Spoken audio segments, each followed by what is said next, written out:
So, last we left off, the crew of the Valiant, upon arriving at this very weird and very magically illusioned cavern system that was supposed to be a pathway to get you guys over to Valhalla, or at the very least a stepping stone to get into a realm known as Warrior's Rest, where you expect and hope to find a blade left behind by Seraphis Callum to be passed on to the next iteration, which is Fukler.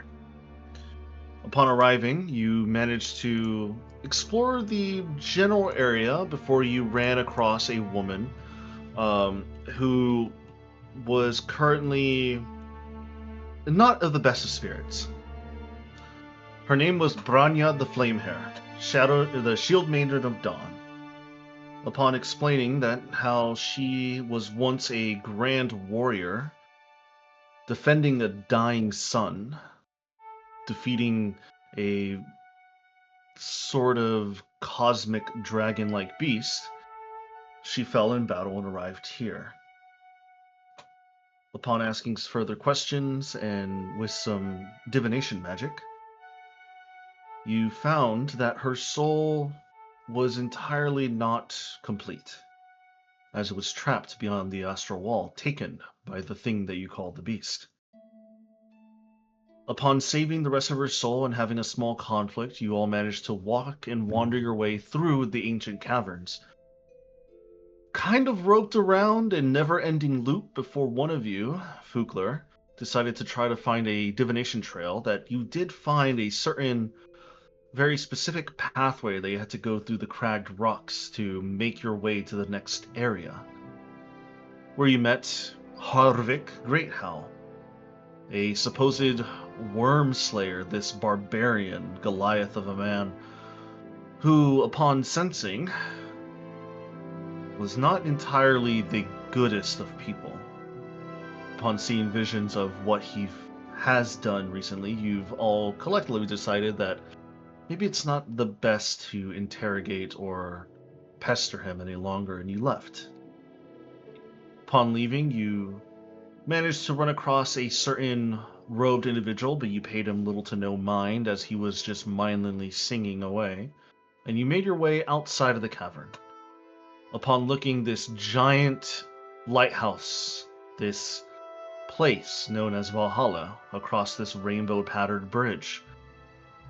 Upon solving the puzzle of the bridge, and upon arriving at the footsteps in the doorway, you were suddenly ambushed by a avatar, a spirit of the beast itself, managing to pass through the astral wall, as Kaiasaya was one of the ones that figured out that you're on the edge of space. Valhalla is centered, or at the very least placed, at the far reaches of the known realm, and being it so close to the astral wall, with it breaking down, it was very easy for the beast to send an avatar after you.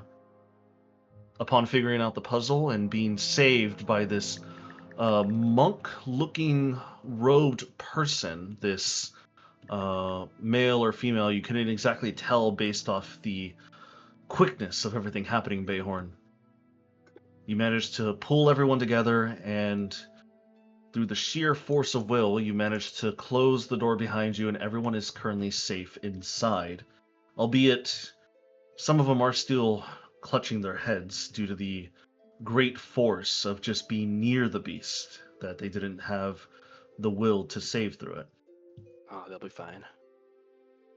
But beyond that, with another story being told across the cosmos, Queen Aqua meeting a forgotten family member, her grandfather. And her grandfather has unexpectedly partnered up with a very pragmatic individual from Quadradon. Upon launching a solar beam over into the Orcan Kingdom, you're not too sure what the damage is happening on Erisire. But that's not where our story continues off for today. Our story continues with both Kaiasaya and Fukler. As the both of you are currently clutching your hands and to your uh, head at the sheer will and honestly violating presence of the beast into your mind, Fukler, Hmm. think back your time in Strixhaven.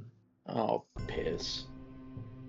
Your growing days as a young man turning into the Paladin of Yatol.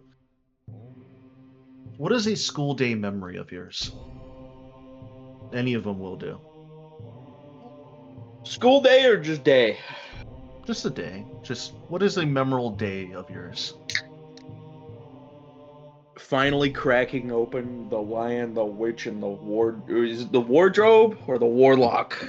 The Uh, Lion, the Witch, and the Warlock. After hearing so much rave about it and seeing so many copies be made in the library.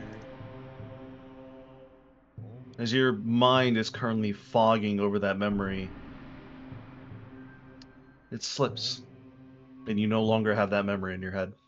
Oh, Kayasaya, I never read the book. think of a Oh shit. time, a happy memory of the crew and you on the Valiant. Mm-hmm.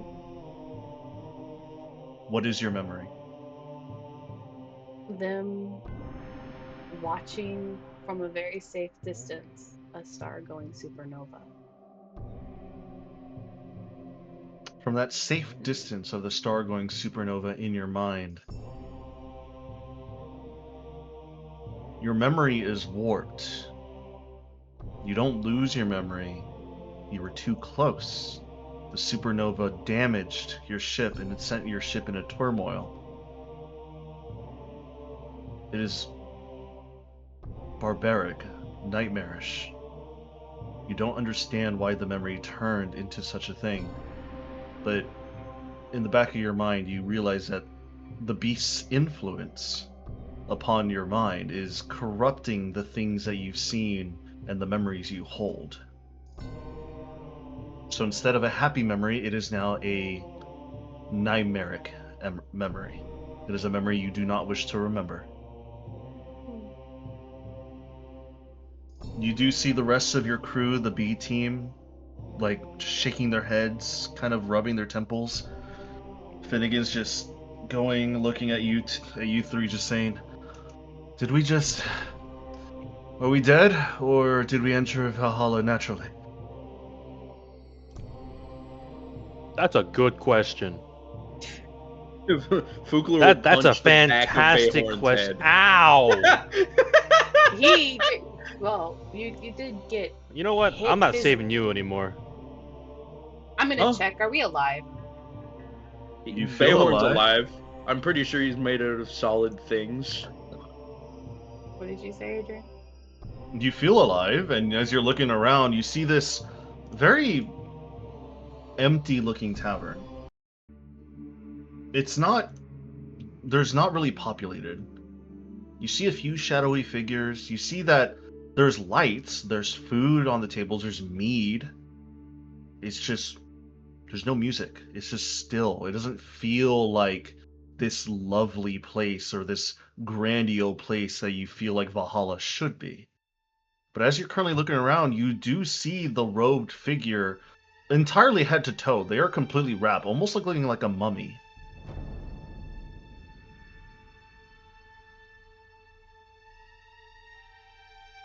Um.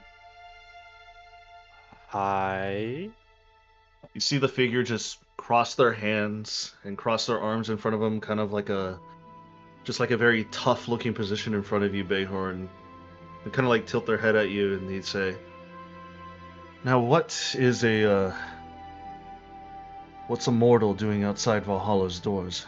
Are you dead or you just visiting?" Just I sure hope we're not dead. Not yet. we're just visiting, passing through. Thanks for opening the door. I didn't do such a thing. That door hasn't been open for the last 100 years. Oh yeah, we did. Or Wait, what? at the very least, it felt like 100 years to me. Time You works guys- in very weird ways around here. You guys didn't know your door had like 5 locks on it? We know it has locks, but we just can't open it from this side. Huh. Ukler Fallen looks back souls. at the door. Oh, the door is gone. There's just wood now. Well, everybody else has got to figure that out their own way, I guess. I don't know. Why is Valhalla empty? Not too sure. Is it empty? He's looking around. There's like at the corners of your eyes, at the ups and downs, and like the second and third floor of Valhalla. It's a very large and grandiose tavern. You see a few people not sitting together. They're all kind of just separate. There's probably 8 or 10 people besides your crew in this place. Is this all there is? And That's I've all there heard that was. Valhalla Yeah. was like a merry place full You of. got people outside that are trapped and people inside that are trapped, it looks like, huh? There's one dude outside that don't need to come in. Yeah, he needs to go somewhere else, but that's besides the point. Besides the point. I think Yeah. that the bigger Um, question is, what has happened to Valhalla? Yeah. No. Why is this place empty? And why are people not being allowed in? That's a fantastic question. Is there a governing body here somewhere? I don't exactly know how this Um, place works. You look at the figure in front of you, and he starts to unwrap his top wrappings. It's more of like it's less of a mummification and more of like a weird like type of dress that he has. Like the Yeah, Legend of Zelda. The Kind of, yeah. yeah. Oh, this is way too many ads. Hold on a sec. That's too many ads. This one's better. You see him wrap around his face. He starts to take it off, and you see that it is not a normal skin tone. You see like a crimson red popping through the small little flaps of skin that you see. And eventually, as they start to unwrap, you see small, tiny black horns coming off the top of their forehead. Their whole entire face is covered in these weird thieves' cant tattoos, which, Bayhorn, you understand. And the tattoos just all have markings of killer, traitor, abandoner, murderer, like just derogatory terms just tattooed on their face. Mm. And eventually you see that this tiefling is kind of indiscernible. You don't know if they're man or woman. And they just say, Jordan's like raised eyebrow looking him up and down, like eyeing his tattoos. My name is Zivra. I am what you call the Thousand Shadows. If you've ever heard of me. Does he sound familiar in my years of thieving and roguing? Kaisai and Fukler, you can roll me history checks. However, Bayhorn, roll me a advantage history check. Because you have ties with assassin work. Oh man, can I reroll? If you have a persona, I have personas. I have a spell slot. then you can do it. Oh man, I rolled double sevens this time. Okay, so Bayhorn, you don't know. Fukler, would you like to roll history, or are you gonna let their crew take care of it? What? To figure out who this person is. I'll roll my pittance of a history check. Oh wow, 21. Okay. So Fukler, you've heard of the tales of the Thousand Shadows. It was more of like a boogeyman, a myth of like people in their youth, especially at Strixhaven, are like, "Oh, I'm gonna send 1,000 shadows after you." It's like this is more of like a boogeyman type of scenario. You didn't really think they were real. However, Kaisayo, with your 30, you have put in some research. Um, the 1,000 Shadows was once a very mythological assassin, someone that was completely untouchable due to the fact that they were never able to be tracked. Yes, people have seen them. Yes, people have encountered them and fought them. They just kept getting away. There was no way to physically catch this thief. And history just falls from there. They were supposedly on one last or like one big job, a royal family they were supposed to slay, which the royal family protected themselves and no one came about and none of them died. They all died of natural causes many years later, and the Thousand Shadows was never heard of again.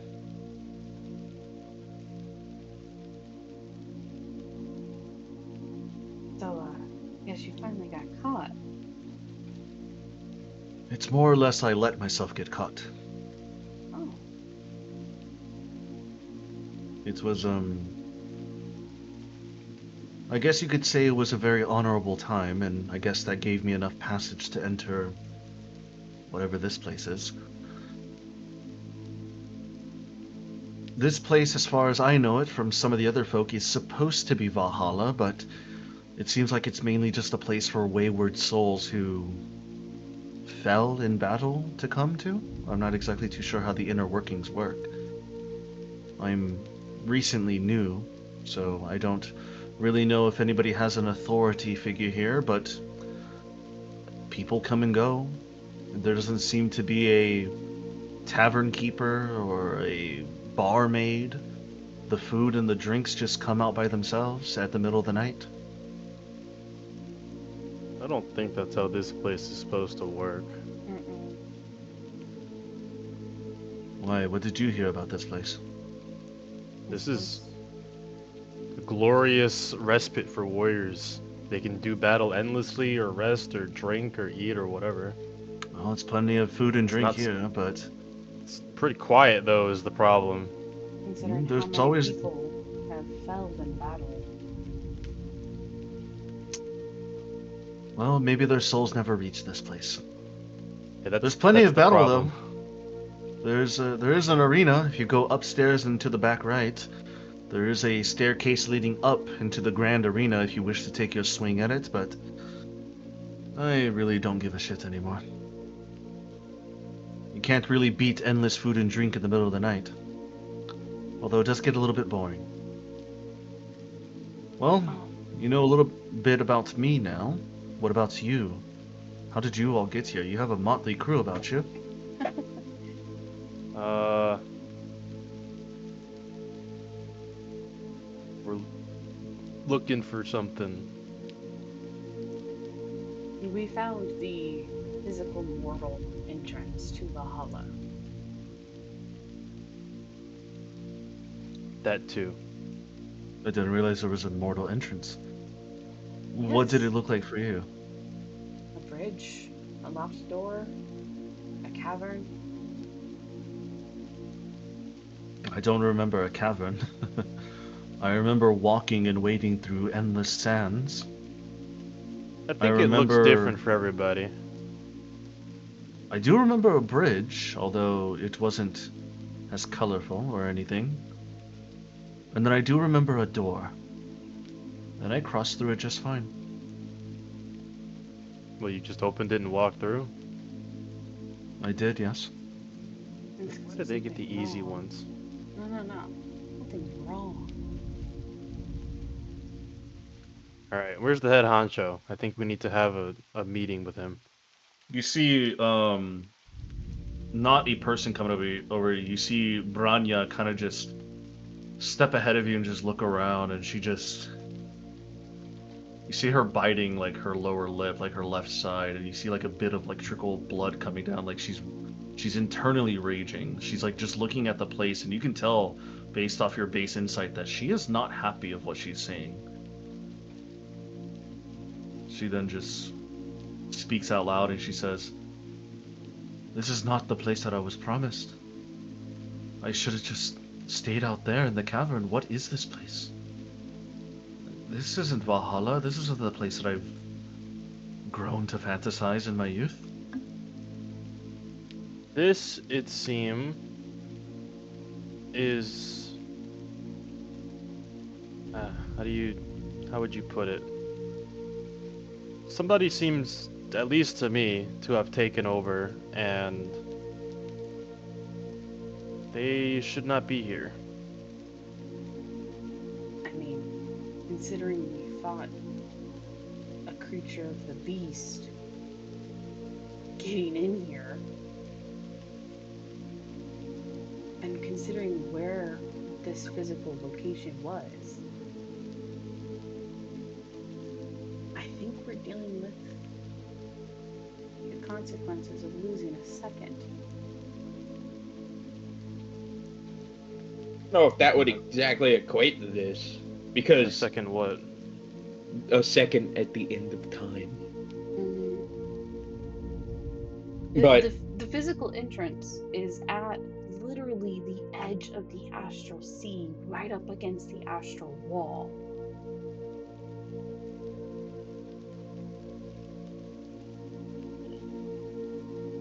When we were that on wouldn't explain why this place is empty, though. No, but actually, I think it could lead to a potential hypothesis. If its physical door within our realms of existence of mortality is sitting at the end of the astral sea, right up against the astral wall, it shows that Valhalla technically sits beyond the wall.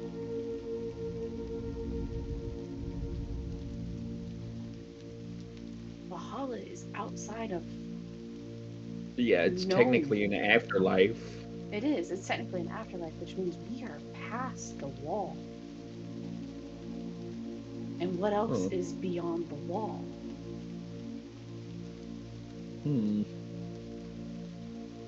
More wall? Beast. Oh, yeah, that. Usually it's purgatory. You Which see Bayhorn might munching have on some been what cheese we from a had- table. Jesus. Well, here's the thing: is the beast is beyond the wall, and Yeah. from when we learned of stuff to now, we know in this time frame of our relevant time, Astriel lost a second. How do you know that? He said it to us after he transitioned from the architect to Astriel. Oh, piss. Hugh confirmed it for us as well.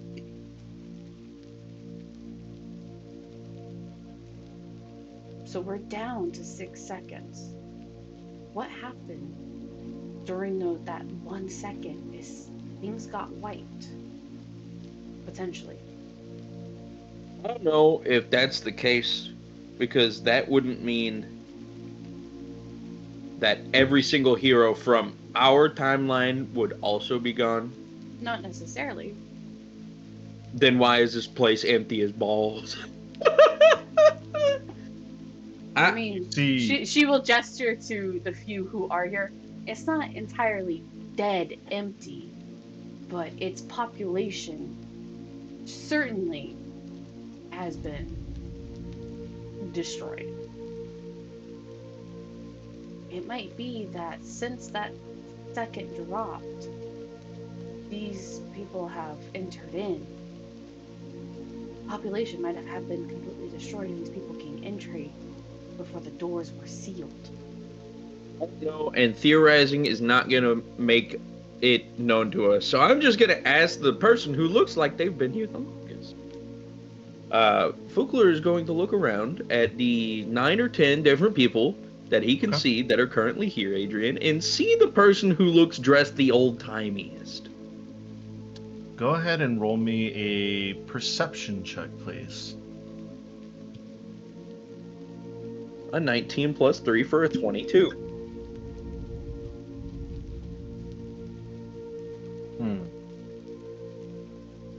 Do I not get it? No, I'm looking at my list to see who you're gonna get. Alright, that's fine. I'm just trying to figure out if somebody has like a vague idea of what happened here that can point us in the right direction. You know what I mean? Yeah, I understand.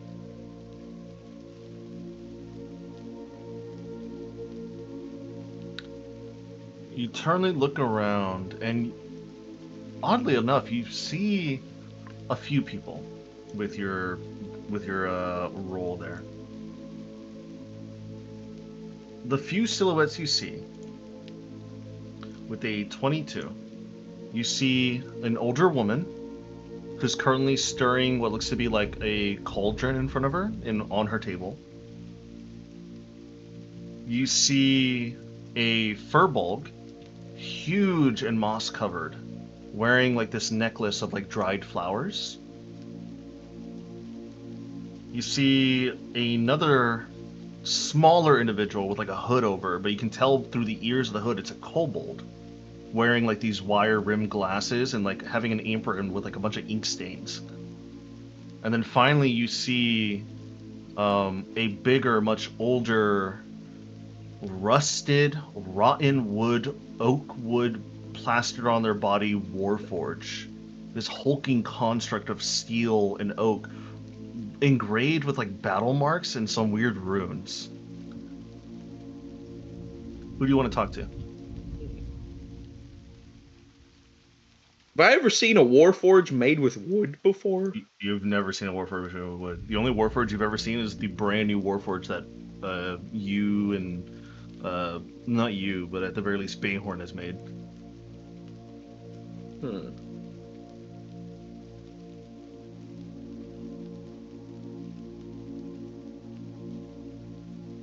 guarantee. Alright, so going down the list, first there was, because I was writing down the kobold and the warforge. Yeah, so there's a kobold, the warforge, the elderly lady, the furbolg. Those are your four. Alright, so warforge, elderly lady, furbolg, and kobold. And those are the ones that catch your eye. There's still others around, but those are the ones that catches you.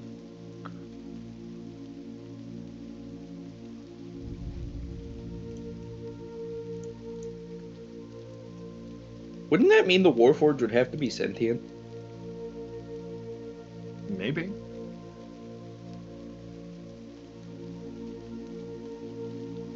Because I don't imagine a non-sentient warforge getting into Valhalla.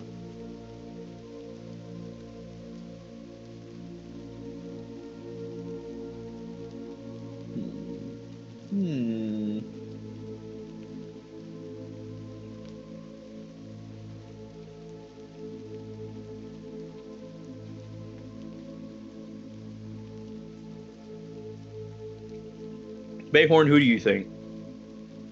I don't fucking know. I got the mind to just go look around for the guy in charge. Then fucking do it. I'm gonna talk to a couple people first, though. We're in Valhalla. We have communicator chips. We can probably find each other if we really need to. And as you're looking around this tavern, like it's big, but it's more tall, less than wide. So even if you like leaned across like the bearings, you couldn't see each other. Exactly. Hype.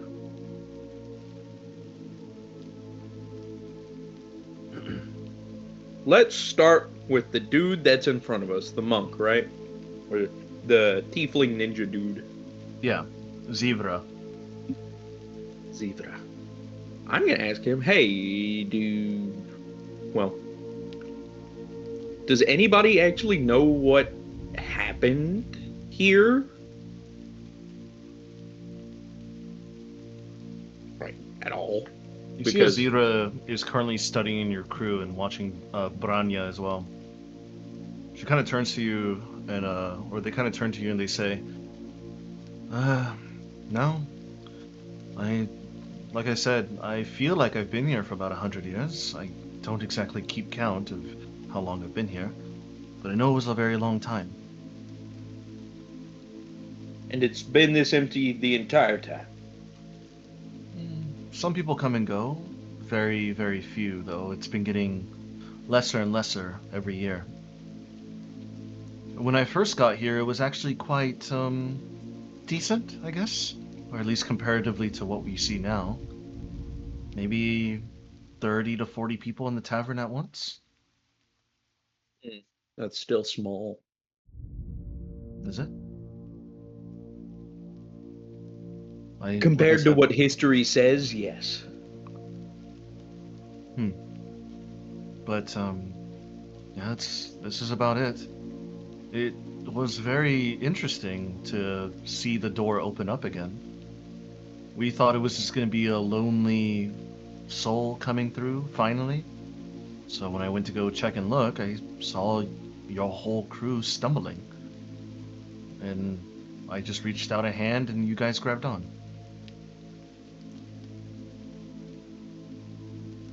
Thanks, by the way. You don't have to thank me. I'm already dead. What else can I do? Except help, at least. Maybe I'll get brownie points for whoever owns this place, but I haven't met the proprietors yet. If you could find them, be my guest.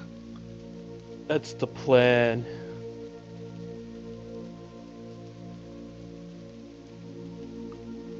You know, is there any place that you've been here for a minute? Is there any place that you've seen that looks particularly off limits to the general populace? Limits, you say?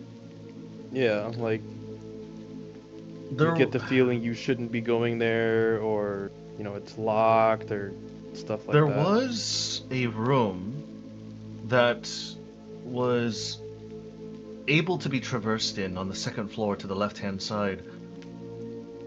We were able to enter, but we were immediately expelled out. I thought I heard paper, lots of paper shuffling around. And then eventually the door just disappeared after a couple more years. Other than Has that, it there's no reappeared? other.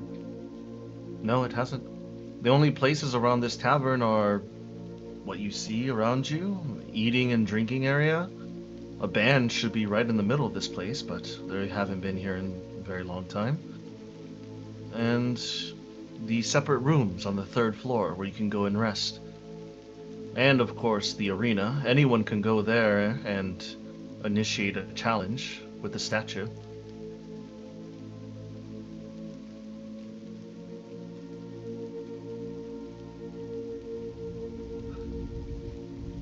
Adrian, Hmm. this is gonna be a bit of a stretch. Do I, Okay. first of all, remember anything else other than knowing how to speak the language that I know? Any other, like, history related to it that I may have picked up? You had no idea.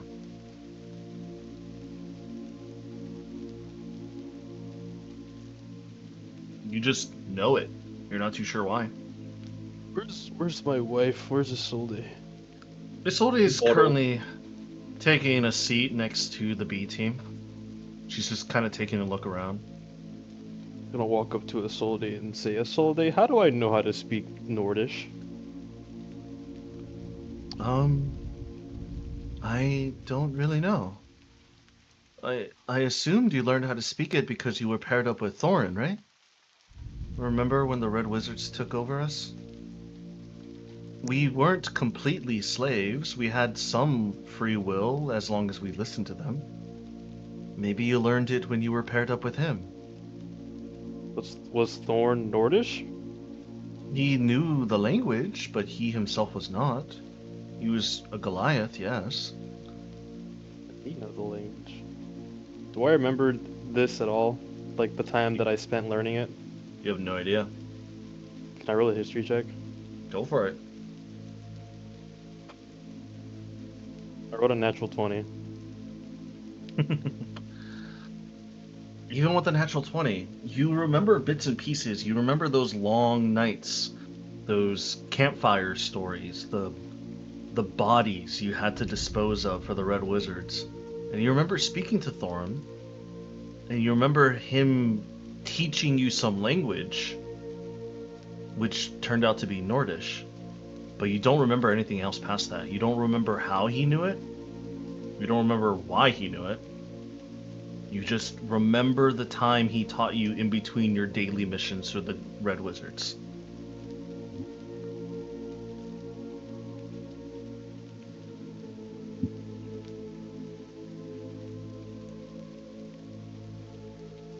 Alright, where's the highest point of this place? 3 stories up.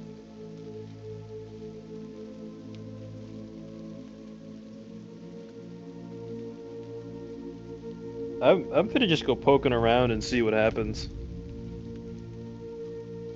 Okay, as you go poke around, Kaisai, is there anyone you wanted to talk to? Or Fugler, is there anyone else you wanted to talk to? I want to go look at that door that disappeared. The paper sounds. Okay. Give me one Zira. second. Okay.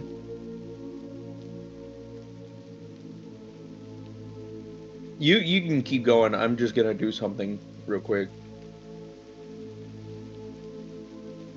Who's third on my list? Alright, the dice have decided that it's a kobold. I'm gonna go talk Okay. to. We'll get to the kobold in a moment. However, Kaisai, Zira takes you and goes upstairs. You notice that as they are walking in front of you to lead you towards where the door was at, poking through her wrappings or their wrappings, you see more of their skin, more crimson, but gnashed and matted. And you see more tattoos underneath her robes. And as Zira just takes you up to the second floor, up to the left-hand side, you see that there's this empty wall. Around the wall, there's like photos of battle, there's art pieces, there's food, drink, there's substances on the cupboards, on the sides, and on the walls as well. But you don't see a door, but you see exactly where the outline of a door should be. But you don't see it there. I wish to inspect and see if. You gave me a smart heart attack. I heard I wish, and I thought you had the wish spell. I was like, what do you mean? I was like, when? Wimps, did you get this? No. You don't have wish yet. Not yet. Not yet. But, But okay. Go ahead and roll me. How are you going to look for this door? I want Describe to it to me. start out arcanically, thinking that Okay. perhaps the door is shifted to where it's perhaps not in the same, I guess you could say in layman's term, plane of existence as we are. Okay, roll me an Arcana check. Natural 20 or 37. Hold on. I'm gonna roll guidance. Just for shits and giggles. 38. 38. Okay. A natural 20 with a guidance of 38. As you take an arcanic look, you breathe in deeply and you start to see and feel the area around you. The whole entire tavern of Valhalla is slightly magical, however, not as grandiose as you expected it to be.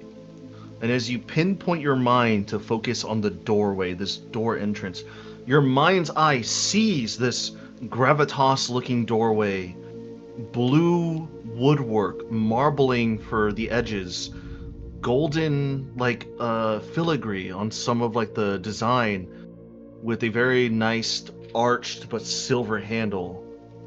And as your mind's eye reaches out to grab it, it disappears, and you feel that strong rift of energy. That it was plucked away. And you feel that You feel that plucking away, and you hear a multitude of papers, books being shifted.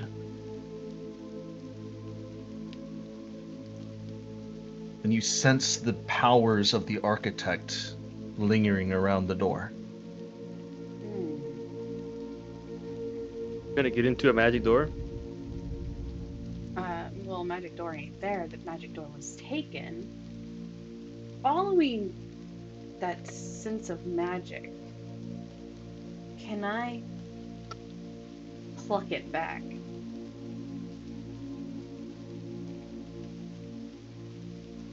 Kind of like How are you gonna do it? yanking on the threads that linger. Do you have a spell you're going to use for it, or are you gonna just do it with Arcana checks? I was kind of hoping my natural 20 would lean into it. Your natural 20 helped you figuring out what happened to the door. I don't think I have a spell specifically that would work for it, but I do wish to utilize my Genesis magic. Okay. So, which Genesis spell are you going to use? I don't know.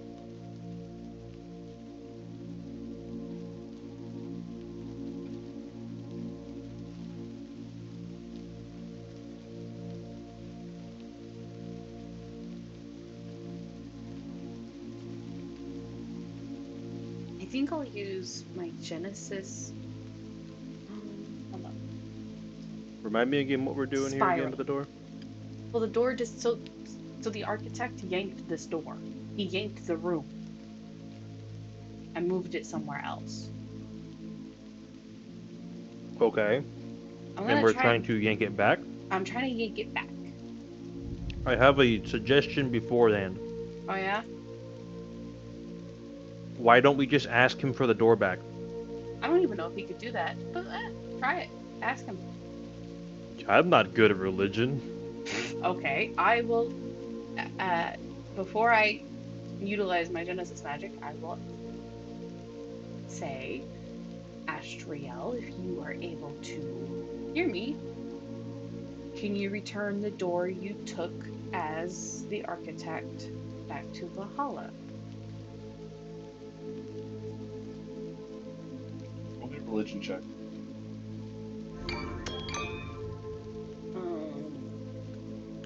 A 2.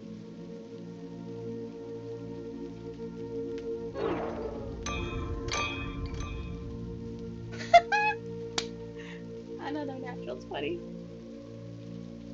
Or 32. Okay. 32. I'll slip a guidance in that, why not? With a No need.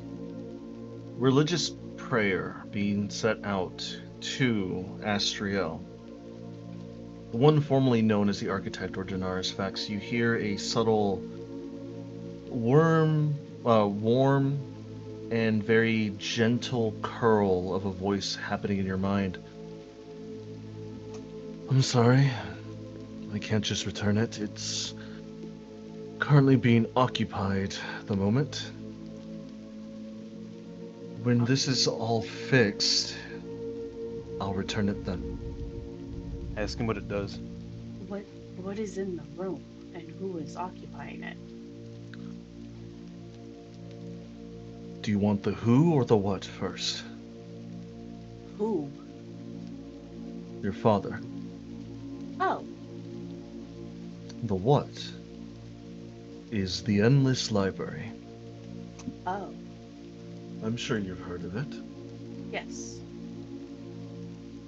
A banquet of knowledge. When I saw the opportunity to take it, I took it upon myself to put it into Velcora. Although be it, now that I have now a changed man, quite literally and figuratively, if we can somehow make a patchwork of the beast and at the very least stop and hinder its movement, I'll be happy to return it back to Valhalla. Well, I just needed the knowledge to protect Velcora. now that I know what is behind the door, we'll leave it for now, especially considering where, in a way, Valhalla is and how we were attacked by the beast getting here. I did sense that phenomena happening. It seems like time is slowly speeding up, but we'll take care of it. Would you also happen to know, as Astriel, what has happened to Valhalla?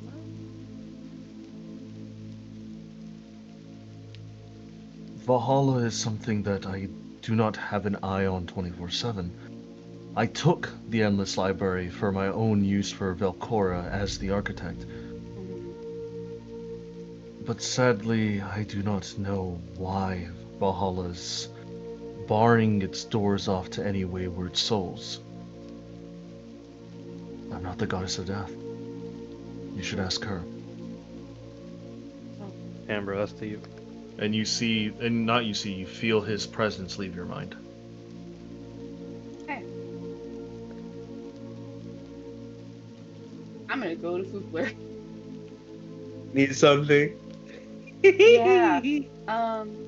So I figured out what the room was upstairs that the door's gone from.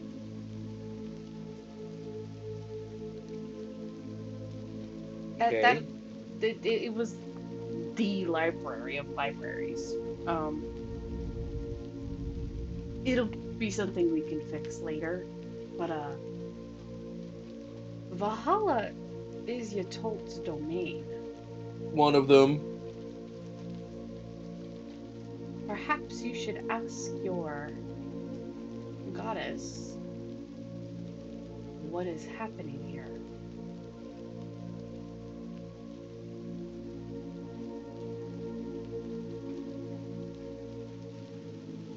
Maybe. Because her domain is in rapid decline. And Is there like a back door somewhere they're getting out or something? What's going on here? well, from my understanding, and correct me if I'm wrong, religion is not my strongest suit. When a god has a domain, especially several domains like you told, historically speaking, when a god's domain dwindles, the god themselves are dying. Oh. Their powers are weakened and they're either going to be killed or they're going to be stripped of their position.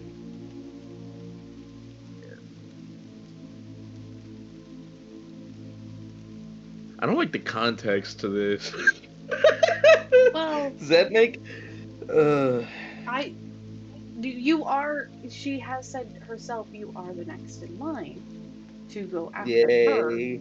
However, we know of another competitor who's already Talking about once.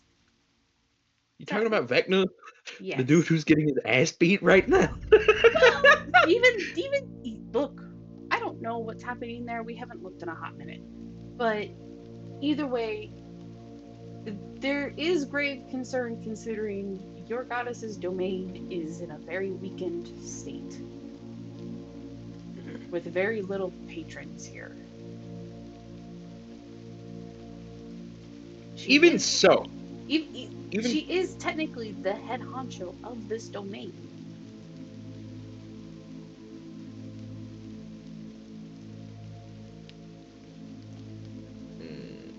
I think you should ask questions. See if she'll reply. Point us in a direction.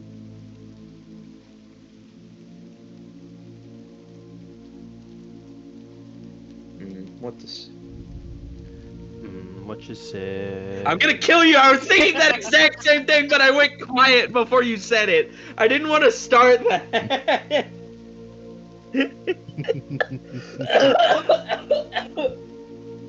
I need more Sonic drink. That's good. That's better. I'm not sorry. In the Thank you, Cedric. I'm very proud.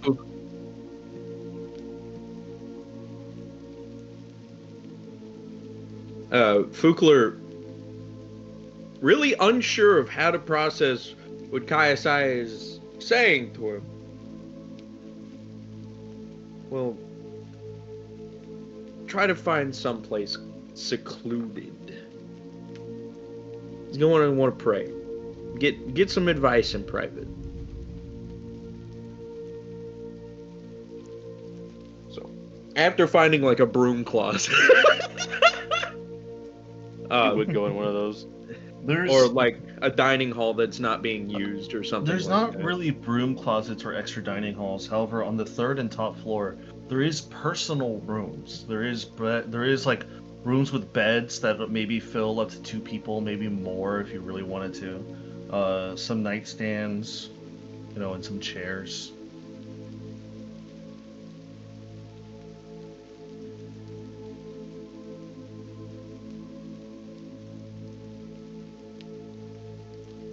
Fukler will try to find his own personal room, or one of them. Okay. Get all the candles and stuff out of his bag. Mm-hmm. Light them and start praying. He'll say, "Great Goddess Yatol, me and the people I have been traveling with have arrived in Valhalla. We're not exactly sure what is going on here. To be honest, we were expecting more of a rowdy crowd full of varying faces, ages, and people who were looking for a fight.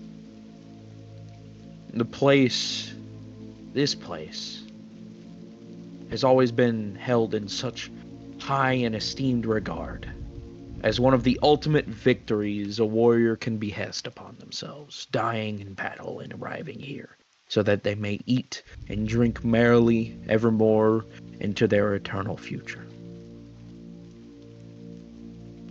We arrived and it was nearly barren. There were about 9 to 10 other people, and, well, it seems to be a tavern on the inside, but it was empty. More organized than I would expect. The patrons here were saying that the food and drinks roll out at midnight, and nobody serves them. It's, for Valhalla standards, haunting. Is there some guidance you could bestow upon me? I would be eternally grateful.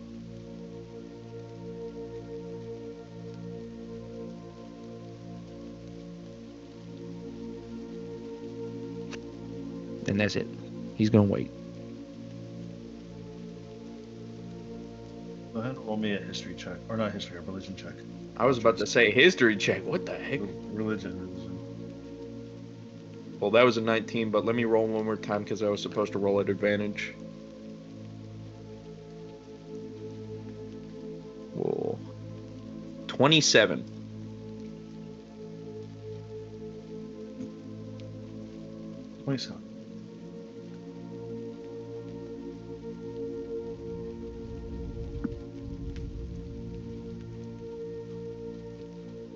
Surprisingly, you hear nothing. Ah. Really?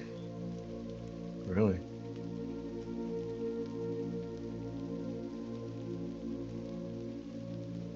You feel your words speak out and be flown into the ether, but you don't get a response.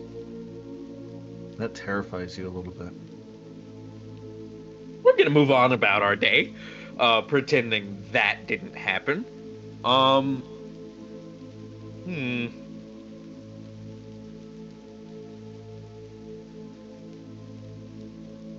Well, it might be time to leave the tavern. Or at least talk to all of the 4 other people that Fukler hasn't talked to. Okay. Who are you going to talk to first? The Kobold! As you waddle your way over to the Kobold, You see the kobold is currently looking down and kind of adjusting their glasses a little bit. You see their glasses are like wire rimmed, and below the kobold, you see that they are currently writing in like a heavy ink inside of a book. Almost looks like scribbles, but you can tell that there's like some sort of order to the chaos as he's writing. He's here. You hear like little mutterings to himself. He's not even really paying attention to you. Ookler will take a chicken leg off of one of the nearby tables, because I'm assuming this kobold's like consuming his little table he's writing on, right? Like he's got stuff all over it. He's writing All in your his luck, journal. he's not. He just has his journal on his table. Huh. And head to toe, this little dude just has glasses, like a cloak on. He doesn't look like much dirty of a cloak, fighter. glasses. He's got an apron on with a bunch of ink stains. He's got a book and an ink well with a quill. He doesn't look like much of a fighter, does he? He does not look like a fighter. How the hell did you get here?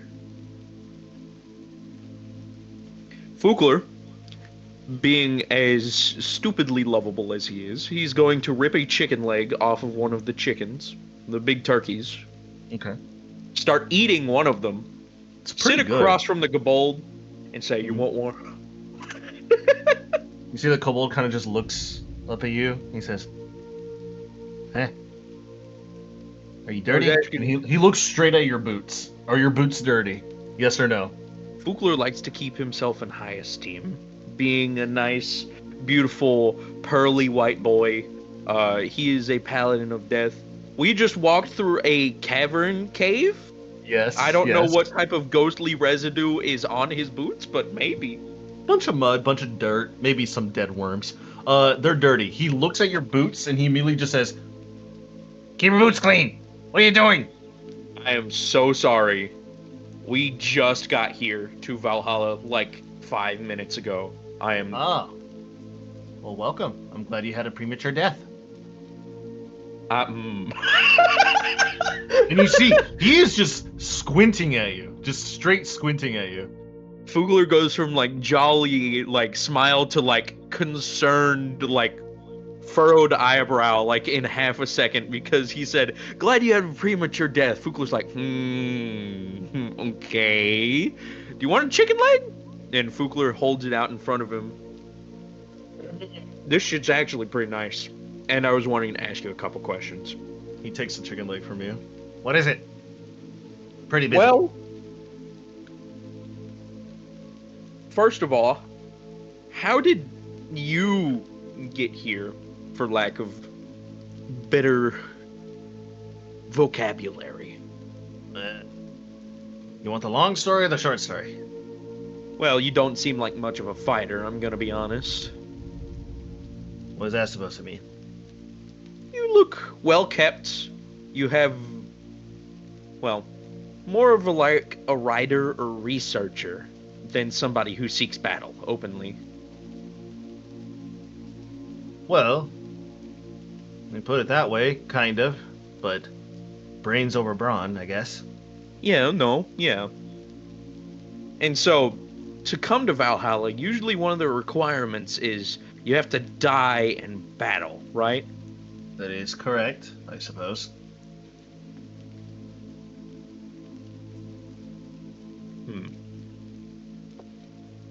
If you really want to know, my deed to enter into this grand hall of boringness, although it is very nice and quiet so I'm able to write my books, I defended my library from an invading mercenary band.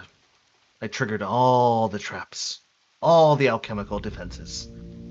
Oh, they screamed pretty loudly when they were burning in acid. Based. I kept the library clean, I kept it safe, and then those ruffians came into my town, tried to start up business in my library, and I dealt with them. Sadly, I got caught in the blast. But I feel like I must have done something right for me to end up in a place like this. It's nor heaven nor hell, but it's something. Food and drink, at least. Oh, yeah. If that's the case, then you know what this place should be. I have no idea what this place is. Valhalla. Yeah, that's what people have been saying. Valhalla, tavern, limbo, afterlife. People come and go. Well, usually, and correct me if I'm wrong, Adrian, Valhalla is regarded as a place that warriors, after they die in battle, go and eat merrily and drink long into the night. For eternity. This doesn't exactly fit the criteria. This is quiet, secluded almost. Mhm. And there's nobody serving any of the food. Do you know what happened? Or anybody who Well- might know? I would suggest talking to the big fella. He He does seem kinda- quite old. He kind of points over to the Warforged. I got here just before the robed woman got here. The robed woman, and he's talking about the tiefling, right? Yes. Okay. Name's Squint, by the way, and he raises his hand towards you. Fukler. Nice to meet you, Squid. It's not really a pleasure, but it's good to see some other new faces. Well,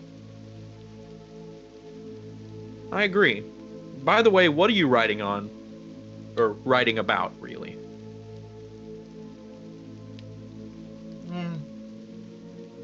Just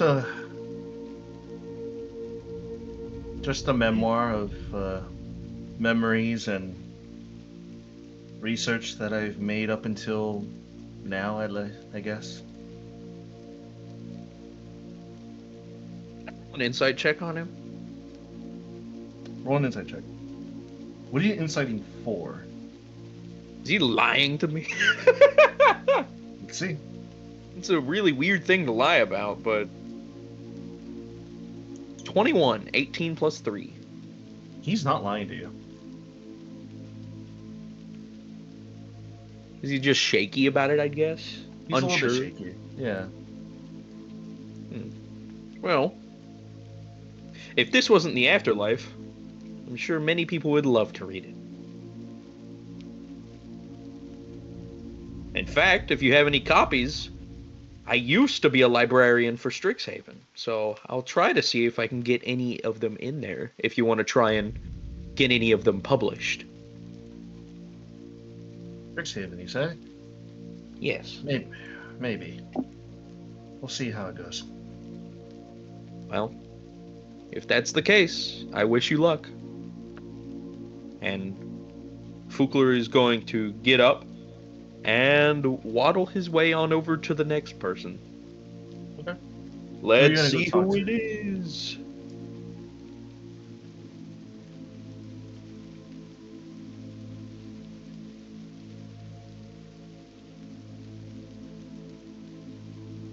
That'd probably be the Furbolg. I have them Furbolg. all listed right here. Okay, cool. The Furbolg.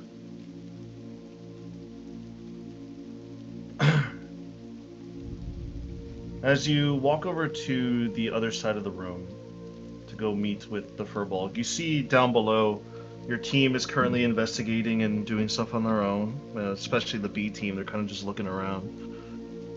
The Furbolg, huge, completely, sizing you up as well, almost like probably like maybe a few inches shorter than you, but very wide as well. This is a wide of a man, wearing a necklace of very dried flowers, not completely dead, just dried, like if they were left out in the sun, but they were taken care of by some sort of like advanced florist. You see that this Furbolg is currently eating this giant pot of soup, and with like some ale next to them. And you see the Furbolg kind of just look at you with its big, beady goat, cow-looking eyes. Their snout reaching out, some little soup dropping out of their mouth, and you see that his fur is like this, like very deep brown, almost like very earth dirt-like.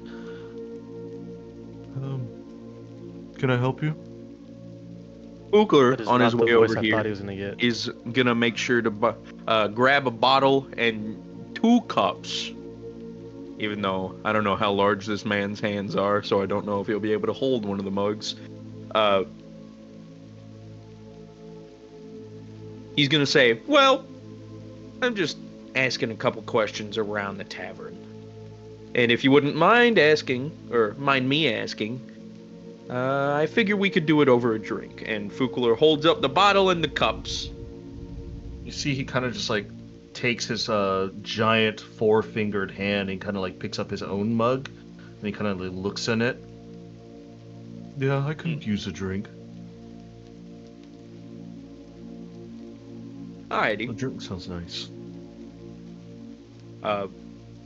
Fugler, not sure of what type of bottle he grabbed, is gonna cork it and pour 2 mugs of it. You smell fermented fruit. It seems like you probably grabbed a wine bottle. Nice. And as Fugler's you pour gonna take a sip. yeah, it tastes divine. But it's not magical in any way. It's just some of the best wine you've had. Not as good as like Needles cooking or drinks, but very, very close. Mm-hmm. But eventually, this furball kind of just takes the other mug that you gave him, and he starts drinking. And as he's like currently drinking, you see his Adam's apple like going up and forcing the stuff down, going back up. This is at the very least, as far as you can tell, a very well-grown furball. Very, very big, very well-fed. You're not too sure how their voice kind of correlates to their body. You're not too sure if they are a fighter or not. Well, I'm Fugler. And Fugler will stick out his hand. He sticks out his 4-fingered hand towards you, and he says, "My name is Lomrot. Nice to meet you." It's nice to meet you too. How long, if I might ask, have you been here? I was here quite a while. I don't exactly know the years that I've been here. There was a lot of people when I first arrived, but they all just whittled away. I couldn't exactly how long I could tell you, but I was here before... he kind of like looks around. I was here before the dwarf, the halfling, the human, and Sister Pella up there. I wasn't here before the Warforged. The Warforged has been here longer than I have. I was definitely here before the Tiefling downstairs. And Squint, I've met him recently as well. He likes to stay alone. He's a nice fellow, though. Well, I'm just asking because history dictates that this place used to be a lot different than it is now. You're telling me it used to be a lot of rowdy people here. Exactly. And I've been going around trying to figure out why exactly that is. You have any input? I am less of a knowledgeable thinking cap person. My knowledge does not come from books, it comes from the green, from my grove, my sacred grove where I would meditate.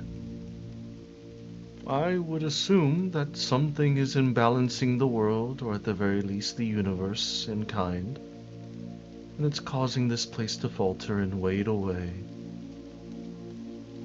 That's my only guess.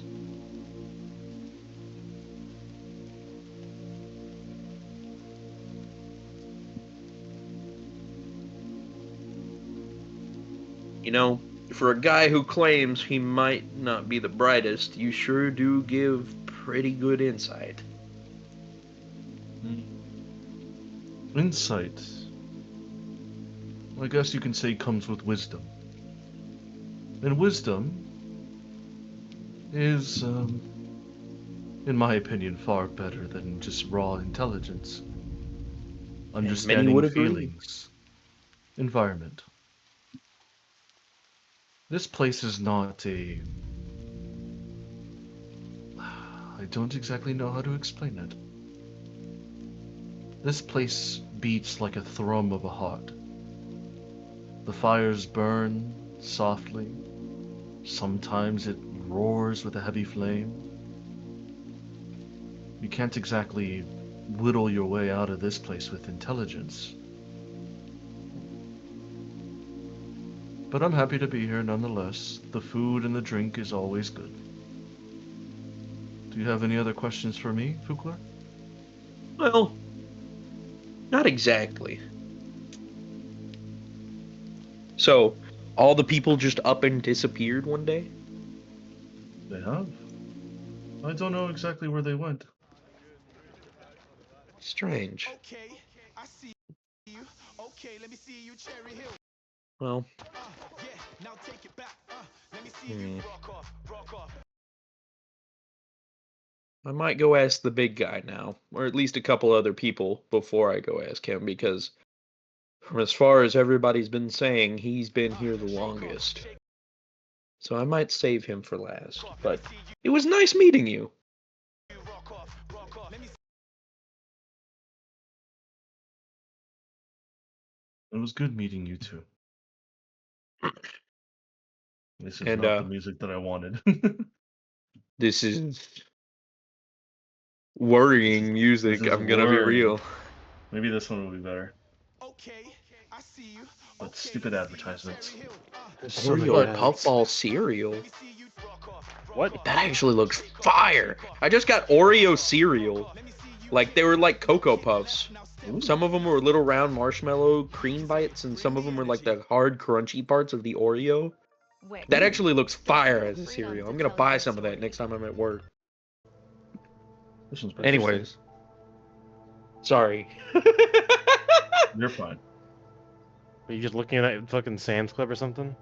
No, it was the ad that I got. I was like, damn, Oh. Oreo cereal now? That But shit anyways. sounds fire. Fukler, who else are you going to talk to? I'm gonna go talk to the old lady. Okay. Hmm. The old lady. What does she have on her table before I go over there and approach her? Yeah, you're fine. As you head over to the woman, the older lady has this soup pot, almost this like this small cauldron in front of her. She's currently keeps stirring it. She stirs and stirs. An elderly woman in an apron, a massive iron ladle that is currently in the soup. Several bowls in front of her cauldron. You can tell that this lady's gotta be 70, 80 human years. And she kind of looks at you and she says, "Hey, dearie, would you like a bowl of soup to fill your belly?" This time it's probably better to be on the receiving end. Fukler will say yes. I'd love one. She just gives you a nod and she stirs the cauldron and she pulls out like a very nice chunky potato and beet soup and pours it over the bowl. It's very, very homey. It's not gonna win any awards or go crazy, but you can tell that this soup is made at the very least with a dents of love and care. And she hands it over to you with a spoon and she says, "Go ahead and take a seat. There's plenty of places to sit around. And tell me about the soup when you're done." My name Yes, is Pella. nice to meet you, Miss Bella. My Furbolg friend was just telling me about, how wonderful your food is. It's not the food that you'd find around the tables, but it's part of my home. Exactly. And I was wondering if you'd let me ask you a couple questions. I don't see why not. We have all the time in our... Afterlives. I guess, yes. You can tell that she's very warm, very motherly. Like she's looking at you like your own mother or grandmother would look at you. She is very, very warm and endearing. And A you take a lovely seat in lady. front of her. You can Very tell that old lady-esque. she has no battle scars. No battle scars, no cuts, no bruises, no wounds, not even a necklace or any like filigree of like religion or anything else on her person. She's just a elderly woman, curly white hair that kind of reaches down her neck a little bit. Um, very soft but wrinkled skin. Um, Wrinkled hands and arms, but a little bit of muscle because it seems like she's got to carry this cauldron everywhere. And a very, very plain and brown tunic and robe-like clothing. And she kind of like sits up in her seat and she kind of like scootches herself in. What would you like to talk about, dear? Well, ah, well, for starters, you don't exactly seem like the fighter type. What does that have to do about me being here? Well, this place is Valhalla. You seem like well, for lack of better standing, someone who'd rather work in a food kitchen helping out people than being out on the battlefield. People who That's usually come here die of glory in battle. Not everyone has to die under glory in battle to come to a afterlife meant for warriors. Mothers die in childbirth, and that's a warrior's death. Oh, Children die protecting their siblings from abusive parents. Dogs protect their owners. Cats their litter. Birds their eggs. How I died, I fed an army under siege. It was 100 days worth of conflict. I used this pot of stew, my only magical item I was able ever to buy in my lifetime. It cost me so much money.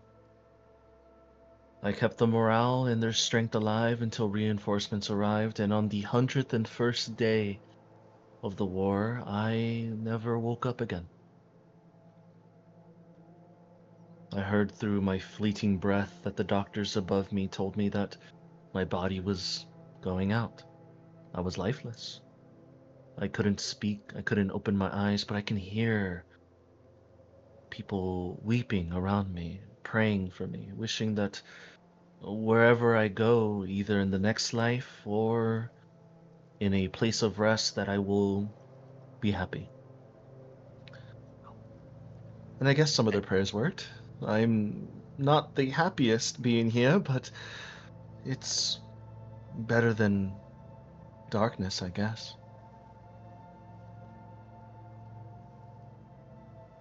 I died a and warrior's death, I guess you can say. I couldn't agree more.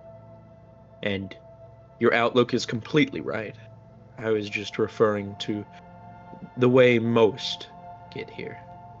But you That are sounds right. good. And at your end, if people were asking you to move on to some place you'd rather be happy, then that means people were loving you even as you were leaving. I You never were had any cherished. children, but I guess the soldiers were my children those days. Exactly. You were doing more for those people going into battle than any could possibly imagine. You were keeping them going.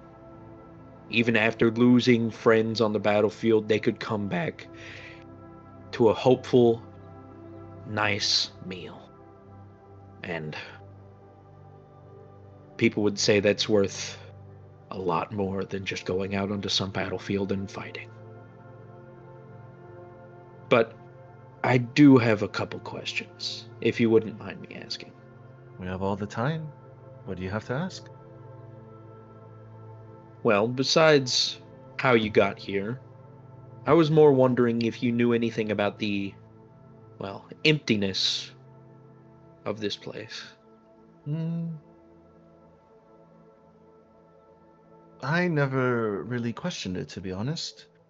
When I got here, there was some people left over. A lot of strong, big men and women. They started leaving one by one. Up the stairs over there. She points over to the arena stairs. But never really got an explanation why they were leaving or where they were going. I guess it just didn't concern us because we were not part of their, I guess you could say, repertoire or group. Um, the Furbolg and I go a couple years back. I don't remember exactly how many years ago we've been here together, but we've been here quite a while. The Warforge is old. He's been here before any of us, I suppose. He doesn't really talk much. There's a gnome around here. He's probably sleeping. Two of them, a normal and a rock gnome. Um, I think they're asleep. I don't see them anywhere. She's like kind of like looking around her floor. Any other questions you have? Well, that's where they all went, up to the arena. Mm-hmm. Anything about the library upstairs? Have you ever been in? I've never been in there. I've heard of stories about a book like room, like this giant bookcase leading infinitely throughout the initial vision when you open the door, but nobody was able to walk in. It's like someone was kicking us out as soon as we stepped in, and eventually the door just went poof, just went away. Not Hmm. too sure where it went. Not that I didn't really mind, though. It's not like I had any importance in there. Exactly. Well, Buchler takes a sip of his soup.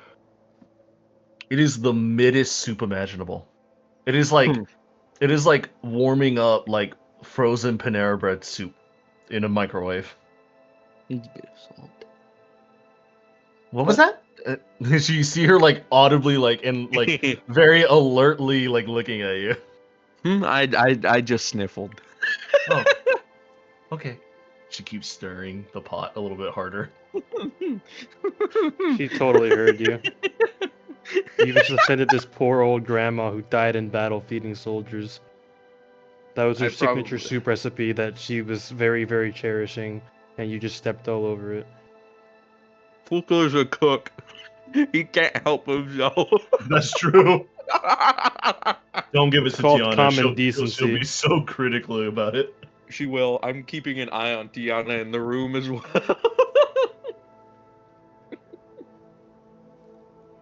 But Fukler will finish the soup, taking sips of ale along with it. And after he's done, he'll say, "It was wonderful. Thank you. And I hope I'll see you again soon." And he'll be on his way. I hope to see you again soon too, son. Have a good one. When she goes back to stirring her soup. He will You got then. adopted by that grandma. I did. She seems lovely. He will then waddle on over to the big hulking man of a warforge. Okay. However, before we continue on with you, Kaisar or Bayhorn, is there anything you want to do real quick? Or did you want to join Fukler as well? You can continue with Hoopler for me. Okay. Bayhorn? I already said that I was gonna go look around. I'm just Okay. gonna wait until I get there. Okay, then we'll stick with Fukler for now. Fukler, as you make your way over to this hulking construct of this steel and oak engraved and welded onto this body, you see multitudes of battle marks and a lot of runes. Do you speak Dwarvish? Let me see. Yes, I do. You see that all the Dwarven runes have a magical presence of the word protector, stalwart, unending, something that is meant to imbue this automaton with a iron-like will, both internally and externally.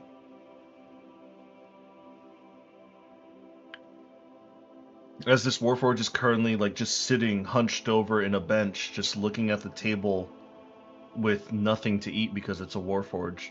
He doesn't even like look up as you're currently walking up to it. Hmm. And you see on the side of his head, because his head has no hair, it's just like a complete smooth like bald ball. Above where his earlobe or his listening device would be in Dwarvish you read the anvil in quotation marks.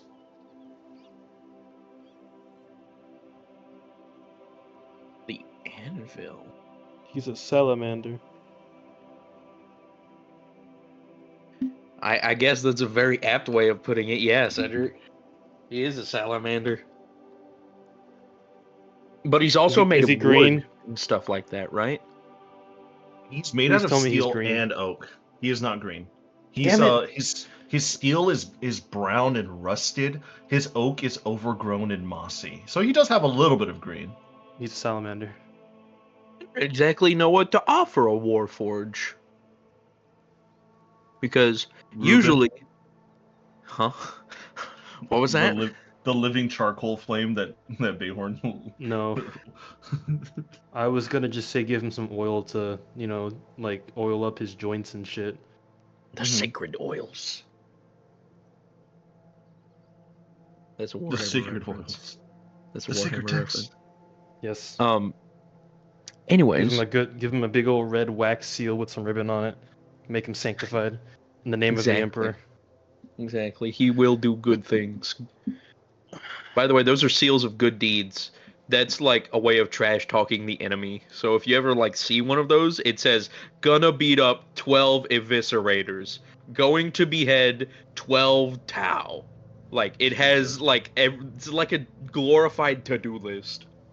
Um but like the more things you see on those people, that means the more responsibilities they have on the battlefield. So Hmm. that's how those work, by the way. Funny piece of lore thrown at you. Um, anyways, Fukler will once again waddle his way up to the Warforge, hoping the Warforge will notice him.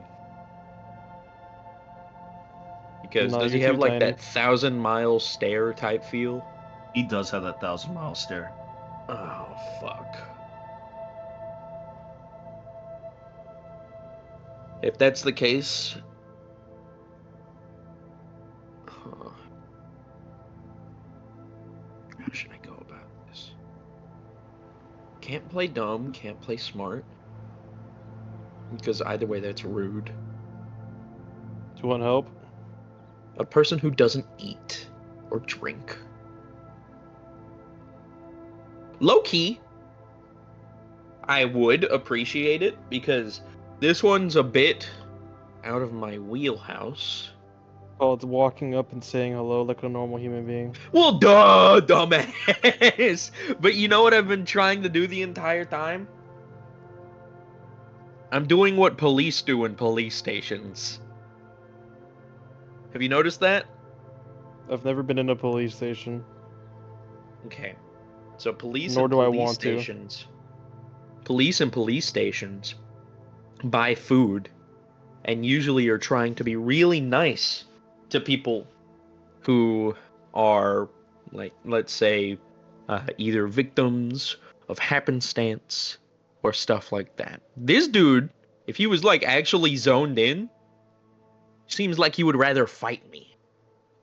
But I have no idea, because I haven't talked to his ass yet. The hard part is getting his attention without seeming like a needy asshole.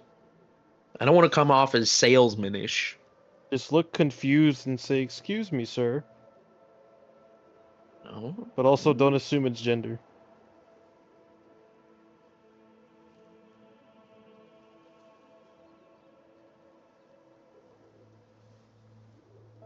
We'll do this. Brute force it. I'm gonna actually roll the dice on this one. Not really, but like metaphorically. Because this dude could say absolutely jack shit to me.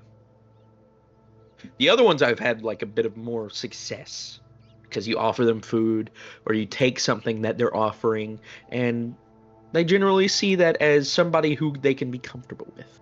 It's a part of psychology. This dude seems like he has no want or need to be talking to anybody at all.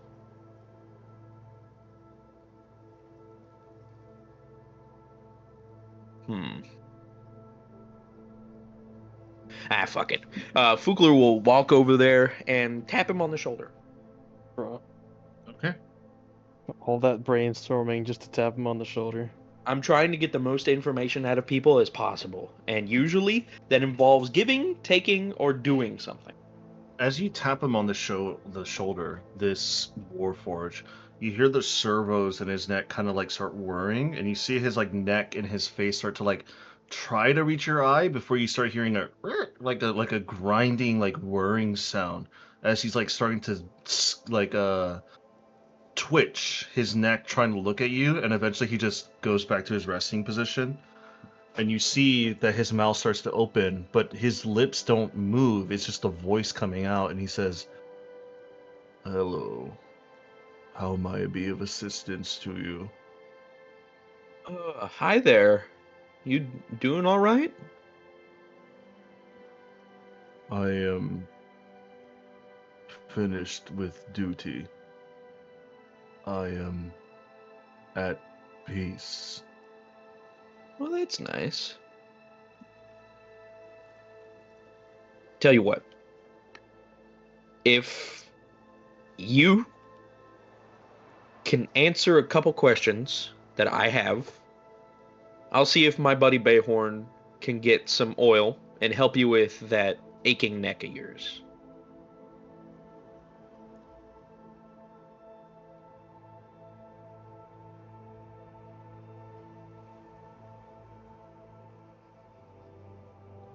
Go ahead and roll me a persuasion check. You Fuck sense yeah. like through your insight, like he's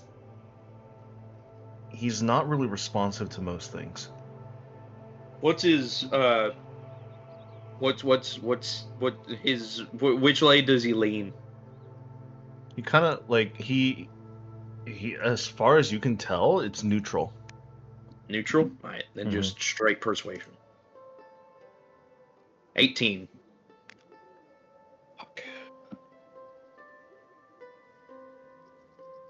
My duty is the will of people. What is your question? Well, people have been saying in here that you're one of the longest standing members that's currently in here. So, I have a couple questions, and the fact that, do you know where everybody went? They left without saying goodbye. To the arena they left. A grand battle, I heard, before silence occurred.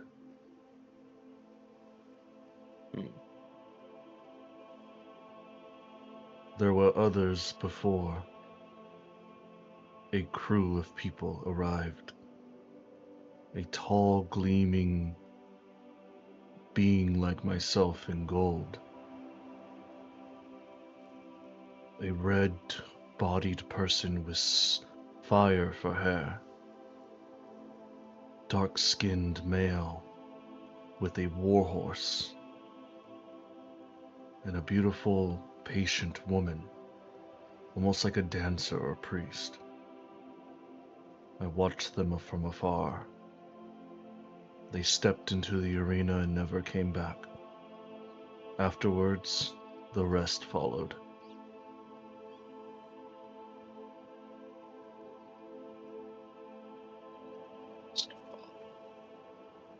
Sounds What do like you mean? Stockless party. Yes, I caught that. What do you Oh, mean the bro. rest followed? You okay, Shelby? Yeah, no, I think Shelby and I are on the same page here. The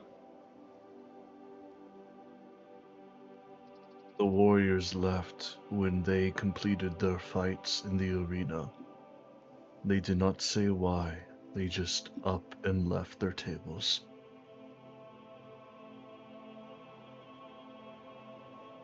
Hmm.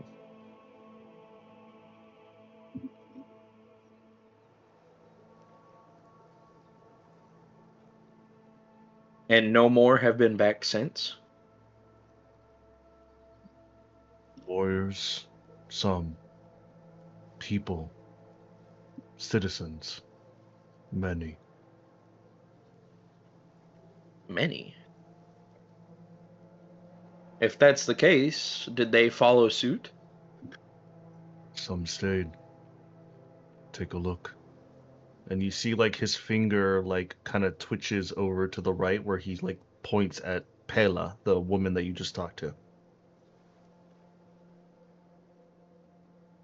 Less Yes. warriors, more steward people coming into these halls. I do not understand why. I don't either. However, I believe that all warriors are forged through trial and fire. If they did so upon their death, I understand why they are here.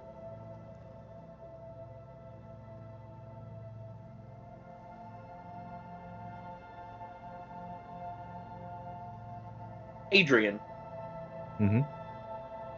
has there been any great conflict in the last 30 years? Go ahead and roll me a history check. A 19. The only last big conflict you've heard of was the grand battle between Aqua's party and Zuktomi. But other than that, you don't. Or Zuktomi. Other than that, you don't really know any other big wars or battles that happened in the last 30 years. There's dozens of places you've been to, a multitude of planes of existence. You can't exactly keep track of everything. Yeah. But even the Aqua battle after Mhm. Ziktomi was after their visit to Valhalla, right? That is correct. And so guards, soldiers would have died in battle Mm-hmm. fighting regular other soldiers of Ziktomi. Her infected creations. Back in campaign 1, her creations were more like the flood, not people. Well, if that's the case, they would have Yeah. still died in battle. They still would have died, that is correct. They should be here. Meaning that there was a conflict in the last 30 years. And many others that you don't know. Yeah, exactly. Of which But, people should be here. mm-hmm. What the fuck?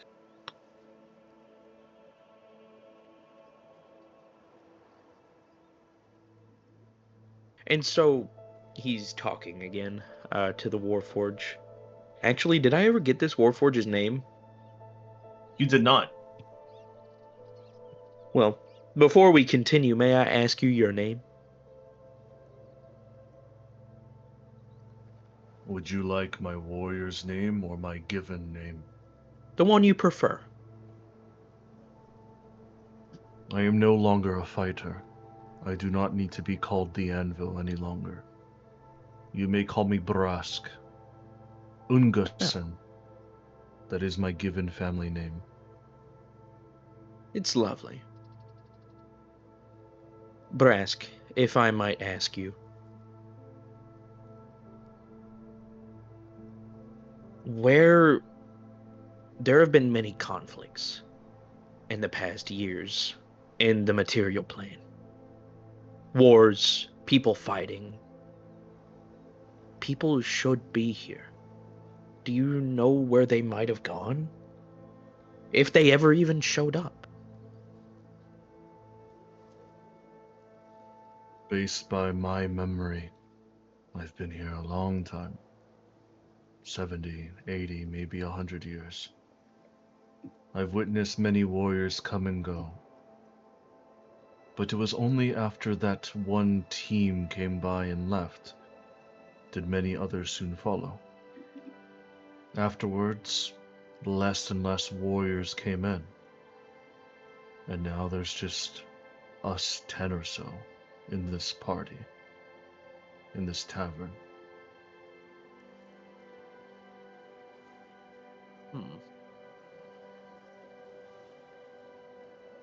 Well, Brask, I'll ask my buddy Bayhorn, who's pretty handy at artificing, if he can get you some oil for that aching neck of yours. Oil would be appreciated. If that's the case, let me go talk to him. And Fukler, before making his way to the arena, will go over to Bayhorn and kind of elbow him in the shoulder. Hey. Hey. I'm looking around. What? Hey. What? Hey, do me a favor. Do you have oil on you? You I always have artificing oil on wizard? me. Yeah, no, I figured. You see that dude over there? And Fukler kind of looks over at the Warforge. Uh-huh. He's got a pretty creaky neck. Yeah, he hasn't been maintained in years, it looks like. Well, if that's the case, he gave me some pretty valuable information. So do you think you could give him a good look without intruding on him? At least help his neck, Sure. because he had trouble even looking at me. Okay. So giving him a bit of freedom of movement would probably, well, be just payment, I'd guess. Okay. And he'll wander And, over with his tool bag.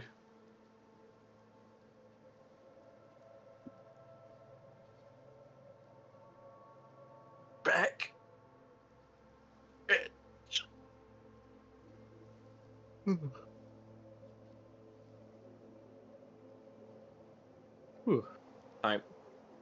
After asking Bayhorn for the favor, Fugler will wander his big self up the stairs and go looking for the library. Even if it's not there, could have left a clue behind.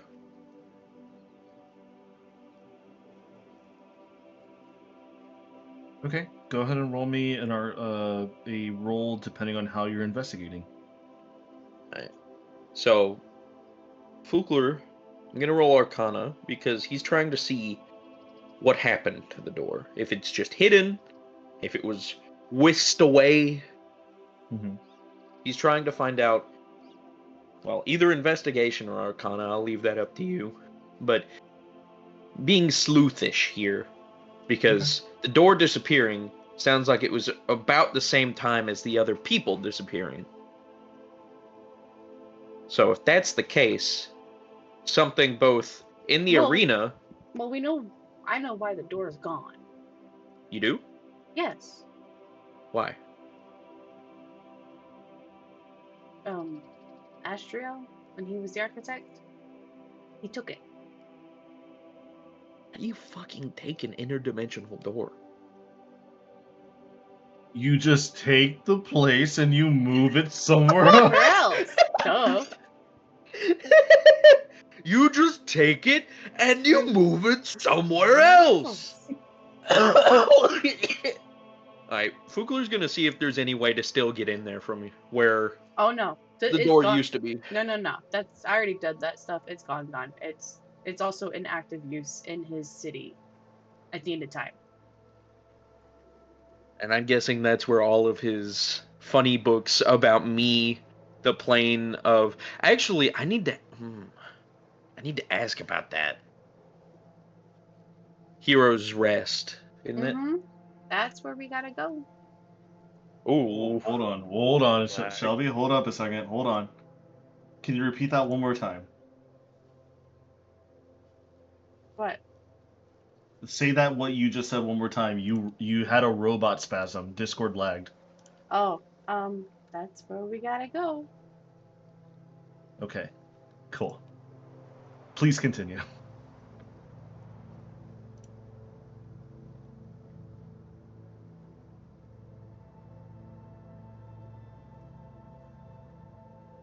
Hello. Alright.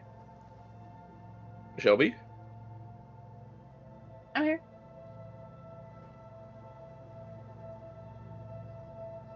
Alright. So I need to ask.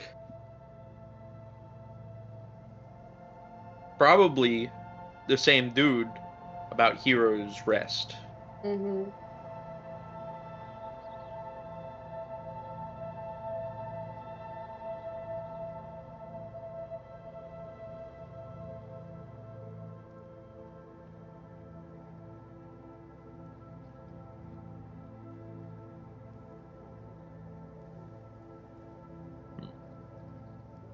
Before that, Fukler is finally gonna go up and see what this arena is all about.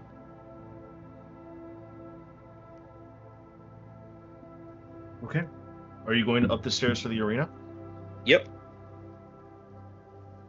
As you go up the stairway to the top of the arena, it's a very long stairway. It feels like a minute long. It's dark, it's musty. It doesn't feel like you're going anywhere until after a full minute of walking, you're thinking, maybe should I turn back?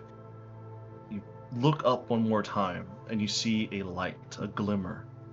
You push yourself forward and you smell the musty iron breeze of windfall hitting your nose. A hot, summer, humid, cloudy day. Smoke, dust billowing around you in this giant open arena.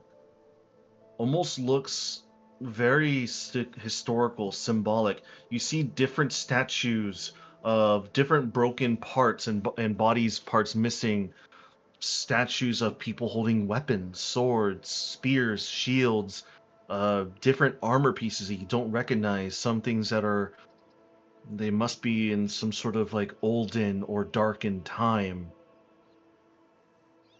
And you see nothing but an empty Colosseum. At least that's what you first thought. The Colosseum is filled to the brim with things sitting in the bleachers, but they're not people, they're just statues. Different poses, different mouths agape, different places of sitting. Some of them are cheering, some of them are jeering, and you can swear, even though there's no one here, the faintest cheer comes through your ear. As this is what you see, Fukler, this art piece.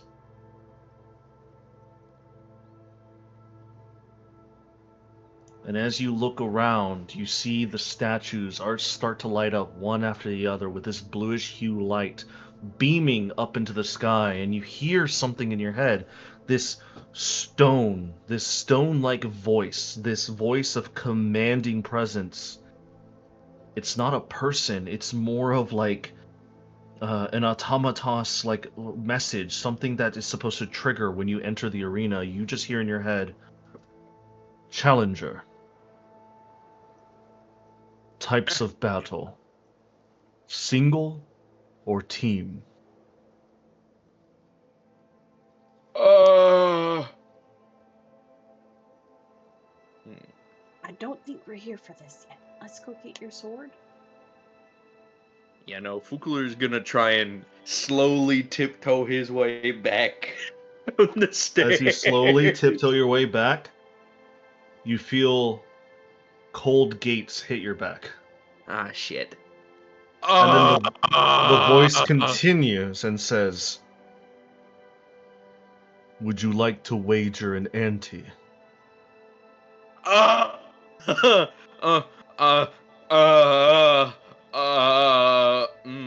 Do I have money?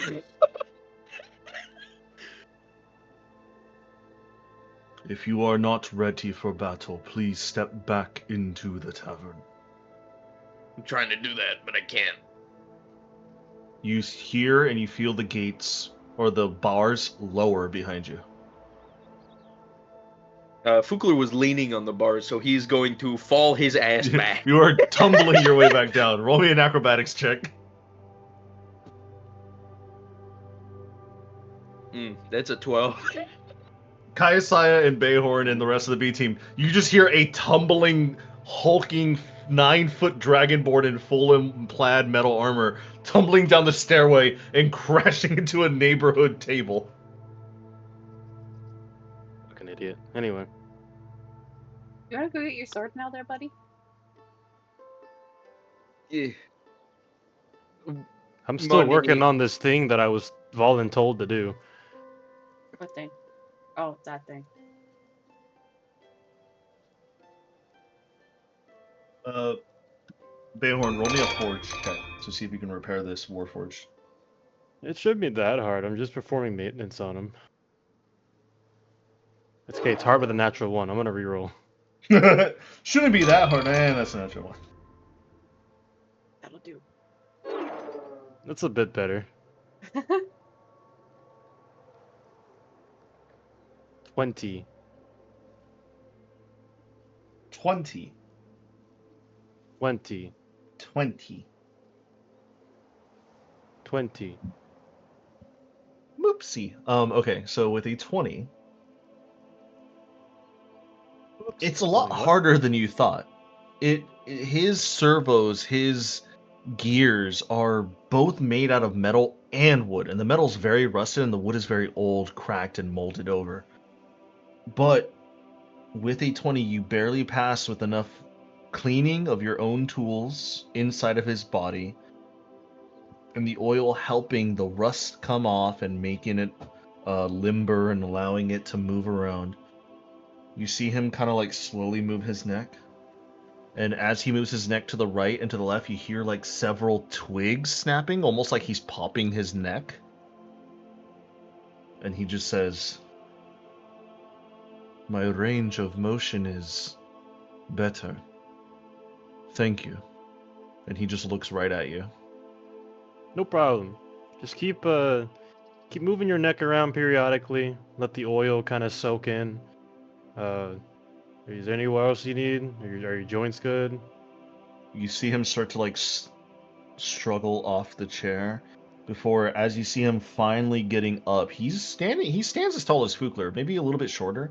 You hear a bunch of like overgrown branches inside of his body starting to break, like an old man standing up, and you hear all the bones popping and cracking. It's like me on a morning Tuesday. Yeah, because you're old. Anyway. I'm old. But you see him get up, and you see him like slowly like turn himself around, like he's trying to readjust to the lumberness you gave him. Do I notice appreciate him what you've having done. any issues getting up and like moving with his limbs as well? He is very, very, very old as an automaton. The automaton work that you learned from Chakna is ages ahead of whatever built this man, this Warforge. This Oh, Warforge wonderful. almost looks like a 1.0 version of whatever the hell you've been making. I mean, the fact that they use sticks should serve as example enough. So yeah, I could see that.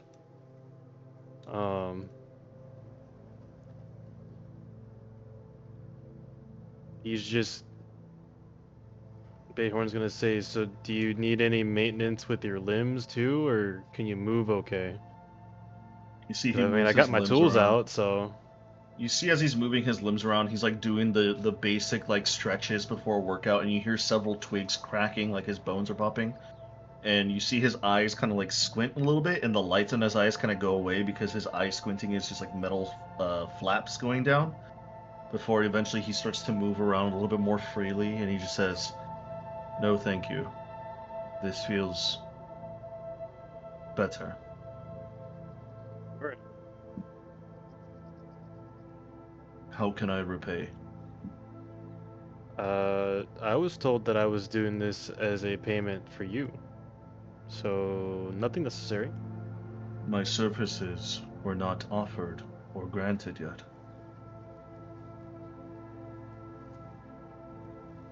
What it seemed, you helped my big dragonborn friend, and his payment to you would be me fixing up that aching neck of yours.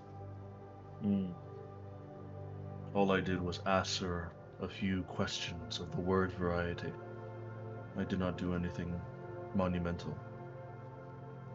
Well, information is always something that's helpful. It seems he was very satisfied with the information that you gave him. Damn. And if you wouldn't mind answering one more question, Fukler's scraping himself up off the ground. You took Oh, yeah, I 4 forgot about points you. of falling damage as you tumbled your way down. Don't mind him, he's a bit clumsy. Do you know anything about Warrior's Rest? Oh yeah, maybe we should have asked that question too. You see his like eyes kind of like look at you, and he like turns over to you, and he just says, "Warrior's Rest." Yeah. Warrior's Rest is a divine realm connected to this one. There is no way there except through the arena.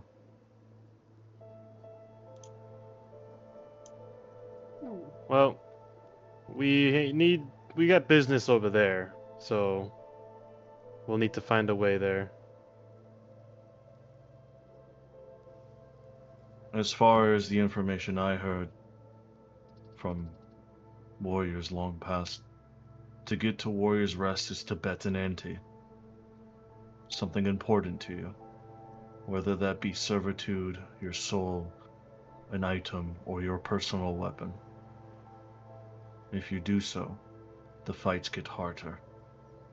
And once you finish the tournament, you are allowed to go to Warrior's Rest, or you are allowed to be revived into your next life once you defeat the champion. Seeing as we really didn't die to get here. Yeah. It's no bother.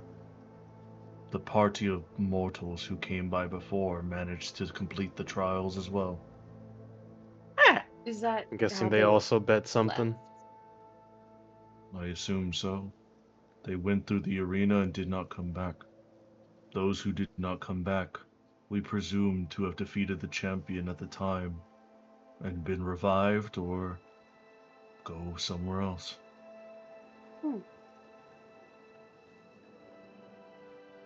I do not know who the main champions are now. There hasn't been a fight in many, many years. There's solo battles and there's group battles. It is up to you to decide which fights you wish to partake in.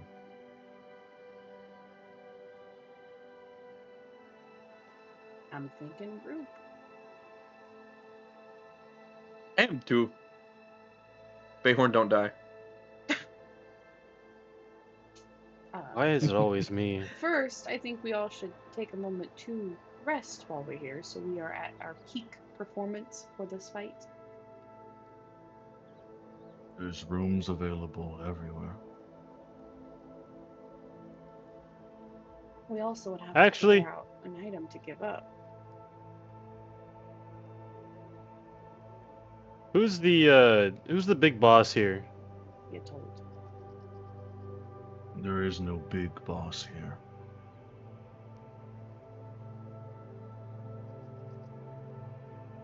Damn it, Preston, I was hoping you were gonna make the joke. What I miss? You're gonna start singing the fucking stupid Metal Gear Solid song when you heard Big Boss. Yeah. My way. Then someone else comes around and says, "No, that is not Solid Snake." Anyways, sorry for the memes, ladies and gentlemen. Dweeb. I am a dweeb. Anyways, Absolute dweeb. he says there is no boss in charge. And as you look around, there is no partitioner or owner or barmaid even. You're not too sure who runs this place, if any at all.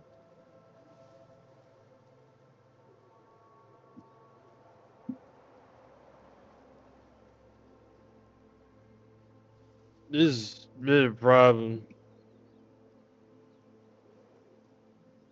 Hey, Bayhorn. What? Valhalla is a domain of Yatolt. We're in an afterlife. There is no big boss here physically at all.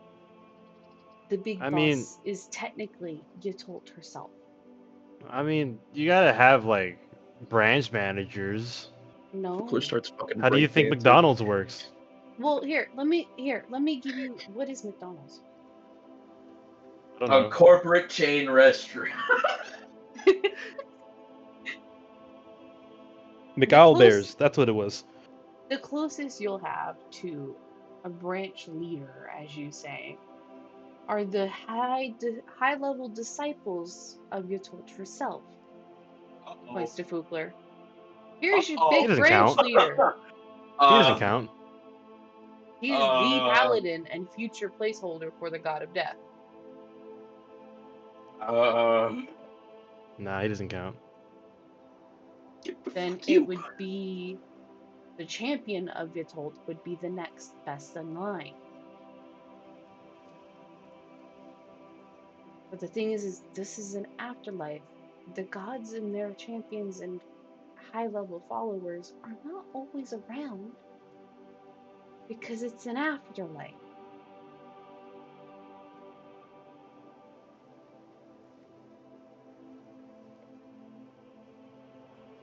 But speaking of high-level people and all that, Fugler, did Yatolt answer any of your questions? No, she didn't. Damn, We're not she gonna don't love talk you no about it. more. Well, I She don't have love you no another more, bro. idea. You are her true paladin. You are one of her most loyalist devotees. You are also the future god of death. I think if you focus enough, might be able to semi-manipulate this realm. Just ask the room for your shit back, then we can leave. Fugler thinks really, really hard and tries to make a 7-foot hole appear directly under Bayhorn.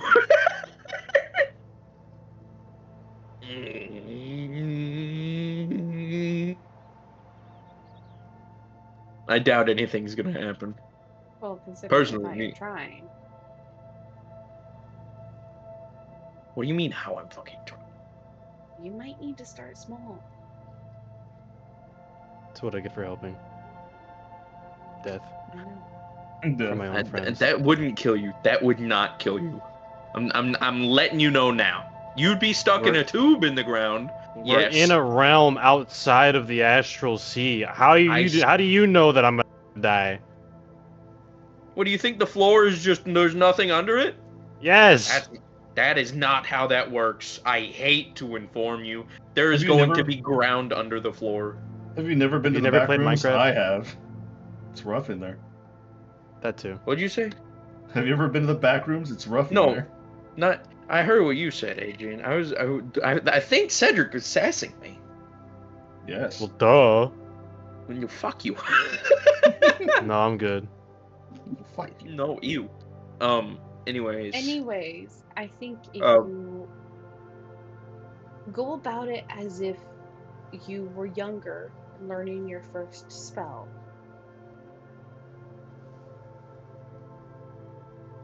Fugler is going to look at an empty mug and try and make it upside down. Think really hard. Use the force, Luke. Damn, that was actually a pretty good impression. Go ahead and.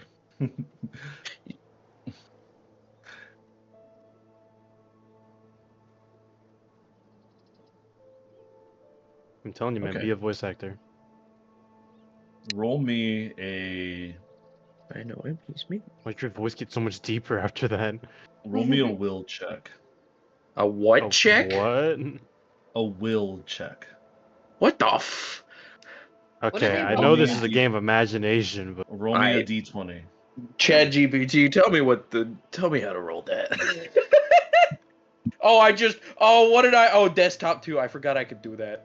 Desktop 2, electric bullet, boogaloo. Yeah, my mouse comes with fun settings that allows me to have 2 desktops. So if I'm ever like doing something top secret, I can just Top switch to my secret. other desktop. Top secret. It's just port. Yep. Yep. 100% all the time. Yep. He admitted it. That's crazy. Hey That's man, crazy. I mean, it's Texas. It's illegal there. I'm also in the UK. It's illegal here too. Fair. Alright, so D20. Baba booey. Oh boy. That's just an 18. Okay, that's pretty good. Baba. Boy. There you go. It was late, but you know, it's okay. I was giving it that suspensefulness. As you focus your mind on the mug nearby on a table, you feel your head start to ping. You feel this like wave of exhaustion start to head over you. Before you visualize in your mind that it's flipping and it lands. You suddenly hear a noise, like a clapping or like a cupping sound. And you just see and hear the B team kind of just like gasp a little bit as they look over to the cup, and you see the mug is turned upside down. Rat. He's a sorcerer. Kill him. That'd be Burn him at the stake. That'd be a little bit hard to do. I'm not going down without a tussle. You in what army, Bayhorn? The army of shadows behind you. Huh? What? And Fugler turns around. What? They're shadows, idiot. You can't see them. Huh? Anyways, so we can only This get the guy. Warrior's Rest through the challenge and arena. Mm-hmm. Oh boy, that sounds like it's going to be so fun. I'm actually excited. Well, first, let's have a short little rest where we all get to take a long rest. So we're fresh and ready for the fight. And then... You said a long rest? Uh-huh. Oh, I'd love that. I'm 7 HP right now. I used my short rest stuff. I maxed and I'm pretty hurt still. Yeah, yeah. So let's go have a nice long nap. Alright, I'll see you guys later then.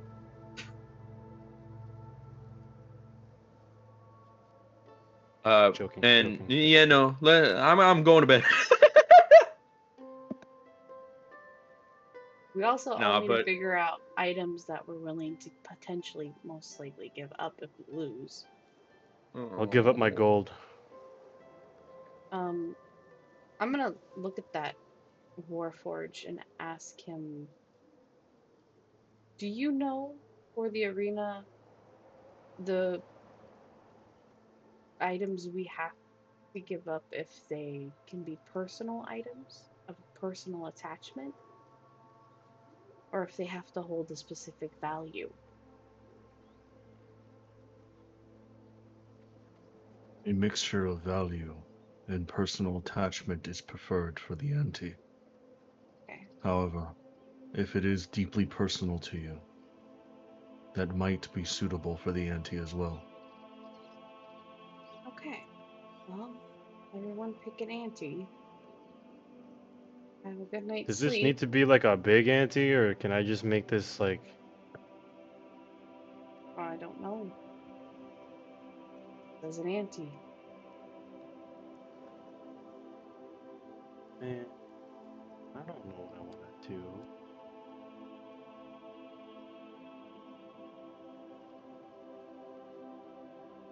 do. I give up Fugler. Damn. Anyway. I didn't know I was up for availability to give up. Anyway. You're lower in rank, I give you. I've been more responsible than you.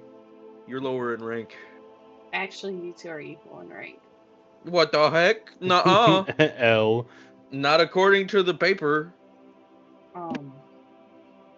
The crew list. Yeah, and that gets edited a lot. Oh, I'm not third in command anymore. Shucks. You share Get it. L'd. I'll fight you for it. He looks in paper. No, I don't have to. Oh, come on. It's just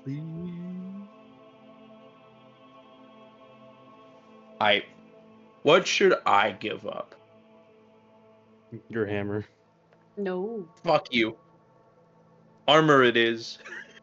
Armor it is. I'm not giving you new ones if you lose that. I'll go naked. I also have a potential item to give up.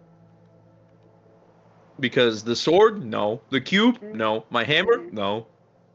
Yeah, we have to be smart about what we give up to the ante in case if we do lose the item, it won't be a detriment to our attempts to save the universe. You plan on losing? No, but I like to be prepared. Because if we lose, then I don't know if the universe is going to survive as long as I'd like it. Is there any value in like upping the value of it all? Like I could just give up gold, which I'm very, very protective over, or I could give up like my sword. Are you asking Two the very Warforged for different this? things I am. Is there any benefit or detriment in submitting things of varying significance? Or is it all the same? The higher the ante, the higher the reward. It's like you're betting on an actual arena fight, except you are the fighter. Would we give an ante as a group or an ante as an individual in a group fight? There is individual antes you can give up yourselves and earn your own individual rewards. However, a group ante, with every single item you ante up, it increases the reward sample. Hey I guys, know it I, now, I man. have a really, really valuable ante that we could technically give up if we lose. Just to confirm, if we lose in the arena game or in the arena fight, we don't get to leave, correct? You return back into the tavern, fully Yeah. rested as if nothing would happen. We're stuck here. So we can just try again? We could try again, Exactly. and again, and again, and again, but time here flows very different than time out there. A copy of the Book of Greater Deeds. We The are thing one I of, spent several weeks of my life making. I think I have the most valuable ante to give. Is it Like everything on your ship? No, what? Is it your ship?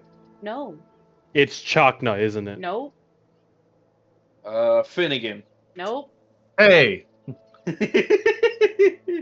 I'm calling you You valuable. It's I appreciate that. think about our biggest mission right now is to help stop the end of the universe.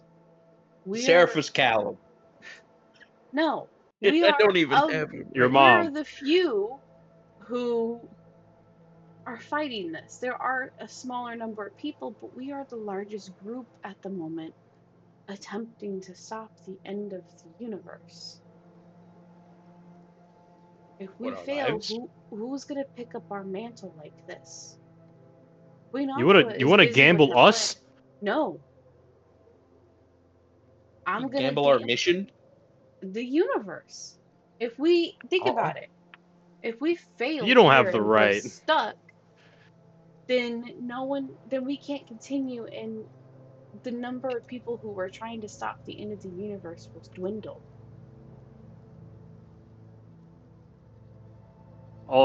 That's fine and dandy and great. You don't own the universe unless you did No, want to go with that space Nazi thing that I was talking about. no. But if you think about it, our mission is to help protect the universe, to stop it from ending. Us being stuck here is putting that at risk. The ante is us failing our mission of saving the universe, which is literally saving all life. That is the most valuable thing ever.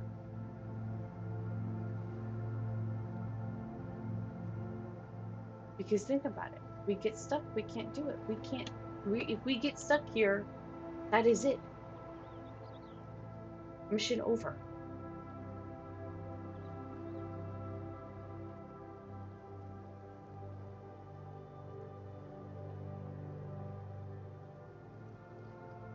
If we spend too long of a time here, then what the architect had put into motion would have taken place, and Genesis would have been stripped from the universe, forever dooming it to be eaten by the beast. While we did turn the architect to Astriel, we're still on a timetable trying to stop what he had set in motion before he changed. I had to do a quick Photoshop real quick to accurately describe how Fugler feels.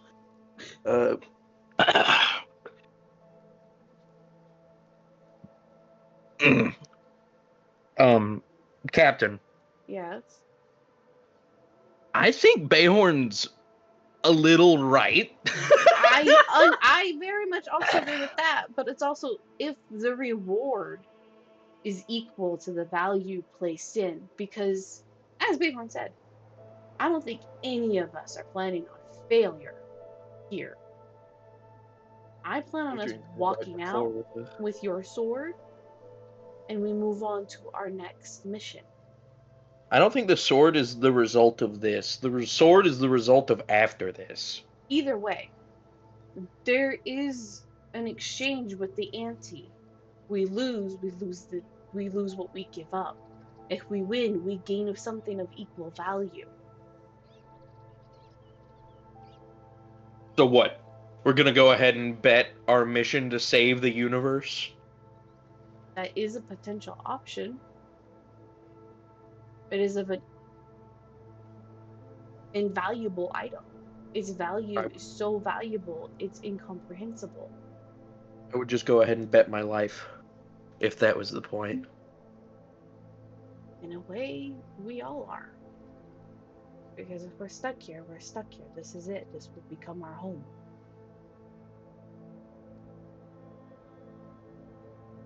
If we get stuck here for too long trying to beat this arena, and we do manage to get out, and what Astriel had put into motion had already come to pass, then we've lost already. I'm gonna look at the Warforged and ask him, are we allowed to bet a universe? He kind of just like looks at you, and he kind of like is looking at you straight face, and you can literally audibly hear him blink. What? I'll try to... Long story. Yeah. But are we allowed to bet a universe on the ante? I've never heard of the ante such as that. I've heard of... I have the servitude. second highest thing, No. I think. Yeah, I do. I know you do, but no, don't bet it. I could bet the continuation of me going to the throne of the god of death. No, don't bet that. I don't I want could that bet at my risk. seat. I don't want that at risk. What do you think, Bayhorn? Would that work? You could always bet Bubbles being an anchor being in the next life. What'd you say? You hear Finnegan speak up. You didn't know that? No? Bubbles is an anchor being. What is that? It means that. Oh, hold up. Pause. We'll tell you later. We'll tell you later. He doesn't know. We'll get. Don't worry, Finnegan. We'll tell you. Huh? I mean, if there's It's a something long special story. about our little man, I should know about it. He's No, our the difference is there's something special about you too, shit You're ass. also It's a long story, man. It's a long story. What's an anchor being? It means Mm. when the Okay. universe is eaten by the beast, there are certain Shit. anchor beings who will, in a way, come back. Not exactly time. as you are, but a general form of you will come back. Your Such name as is the same. Oh, your personality is similar, but instead of being human, you might have been a tiefling in your previous life as a universe. Just You imagine might this, not have been a Finnegan. You wizard, could have you been might a have been a monk. gnomish bard. Yeah, that. Just think of that. But there will always be a Finnegan. Then there will always That's- be a Bubbles. Apparently not me. huh. Yeah, you're not important enough. Yeah, I'm That's. not. I'm gonna go sit down, and he just walks away. I told you were important. You see Tiana like looks at you guys and looks back at him and follows Finnegan. Told you we should have told him later. Yeah, I know. I was about to say. You know, I know you guys clown on me for not having very high like charisma and like reading the room, but like you're pretty bad at it too. You know, I told her to stop. She didn't listen. and I felt like he should have known a lot longer ago. He should have known much sooner. Yeah. Well, while that might have been our fault, time and place, man. Yeah. What Yeah, time and definitely. place? There is never a good time and place right now. We're On literally the We running. could have gone up to the rooms during our resting phase and like told him there. We Yeah. are There in are our plenty resting phase. of better. I thought we were. I'm right in front of the Warforce though. Yes. Yeah, you're resting. Yeah, you're happy today. It's the end of the day. You guys are just chilling. We are. But you in guys our didn't go to resting a phase. private room. Yeah, I meant in a it's- private room we'd do this. However, everyone is aware of it, so everyone can think of things. And on top of that, he now has I'm the more doing it like opportunity to have support. I don't care if everybody on our team knows. I care about if everybody not on our team knows.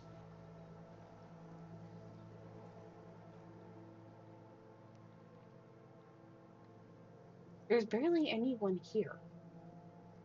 What if the one person out of 10 here happens to be like this serial killer who's also like the third most powerful being in the universe? If they're the third most powerful being in the universe, then they probably will already know of this information. Well, what if they don't have the information? You don't know that. Either way, it's kind of irrelevant. It's also information that doesn't really change anything. It just means if we lose and the beast wipes the universe and it starts anew, it just means that there will be another Finnegan and another Bubbles. And that information is irrelevant right now.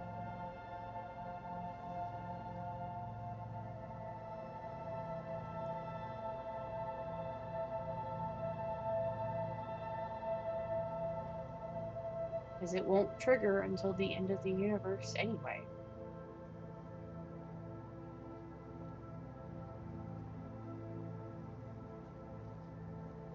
Which is something we hope to stop.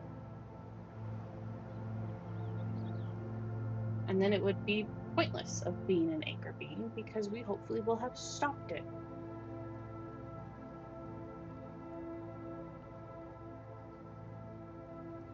Well, it's unique information. It's not very relevant right now.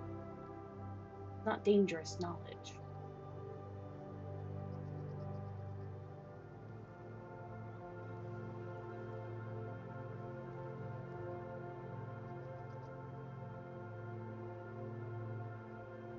I don't know, man.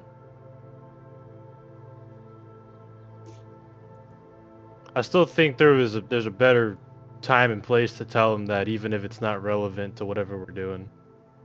Well, I agree, yes.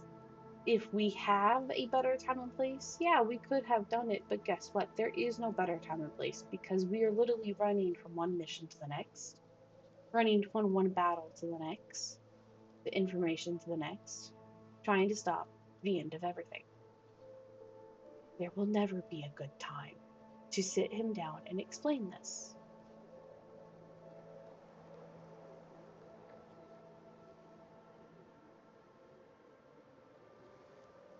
And he I mean, there was a has. gooder time. Again, I just have to point to what I just said. But on top of that, he deserves to know. I'm gonna be real. This really doesn't matter right now. That too. I'm going to bed. Good night, Fookler. You guys have a good night. I'm gonna go find one of the rooms and take a nap. Yeah. And You guys Fuklu did will get make his like way up the massively stairs. murdered by I that saving died throw earlier. twice. Okay. I still have to go play chess with me, whore. Well,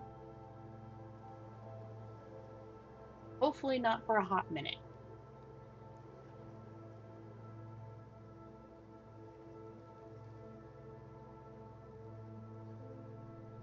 Well, I'm gonna go look around before I go to bed.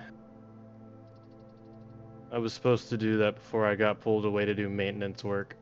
Just based upon how Fookler fell down the stairs, don't go to the arena yet. We'll all go as a group when we're ready to fight.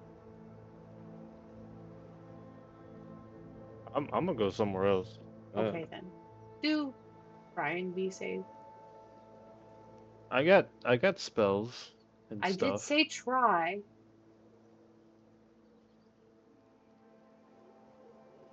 Alright, I'm going. Beorn wanders off to the stairs. Which stairs? Whatever stairs lead somewhere other than this tavern room Okay. and not in the arena. Not in the arena. I was about to say going to the arena stairs. There's some stairways going up to the third floor where the rooms are at if you wish to go sleep for the night. No, I was gonna go explore somewhere else. Okay. However, there's not really much else to look. It's a tall tavern, but not a wide tavern. The first floor is mainly, where you can get fresh ale from any of the kegs. There's a bunch of dining seats. The second level has more of the same dining tables and some side rooms for, whenever you're done with dinner and other stuff. And then the final top room is mainly for rooms to sleep in. So there's not really much to explore in here, Bayhorn. You've already noticed that it is. Even though you can't tell the time, you do get this sense of feeling of it is getting a little bit late, and I should be feeling the need to go to sleep. And you already do see some of the people have already shuffled away into their own personal rooms, and there's not really any other proprietors here besides your crew. Is there anything else you want to look around, or?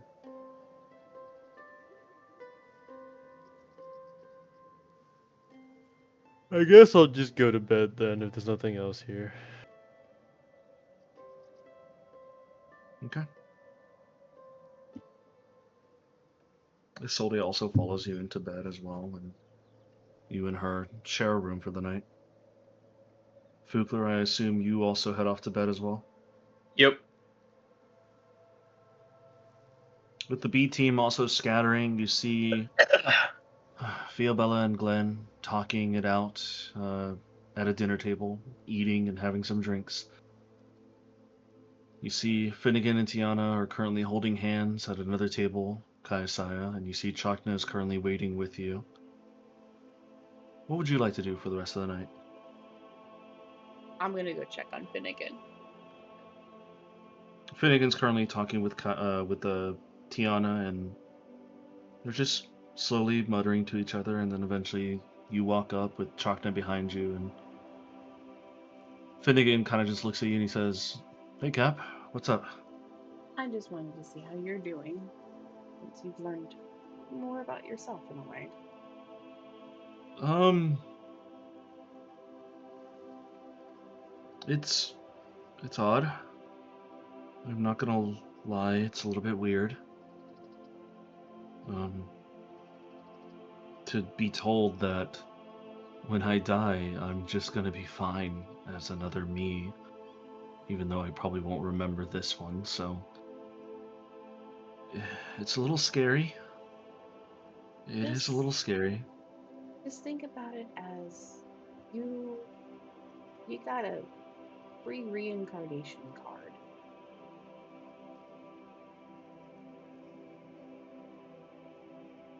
You see, he kind of looks over at Tiana, he looks over at Glenn, Fiabella, and he looks around looking for Bayhorn and Fukler and the rest of them,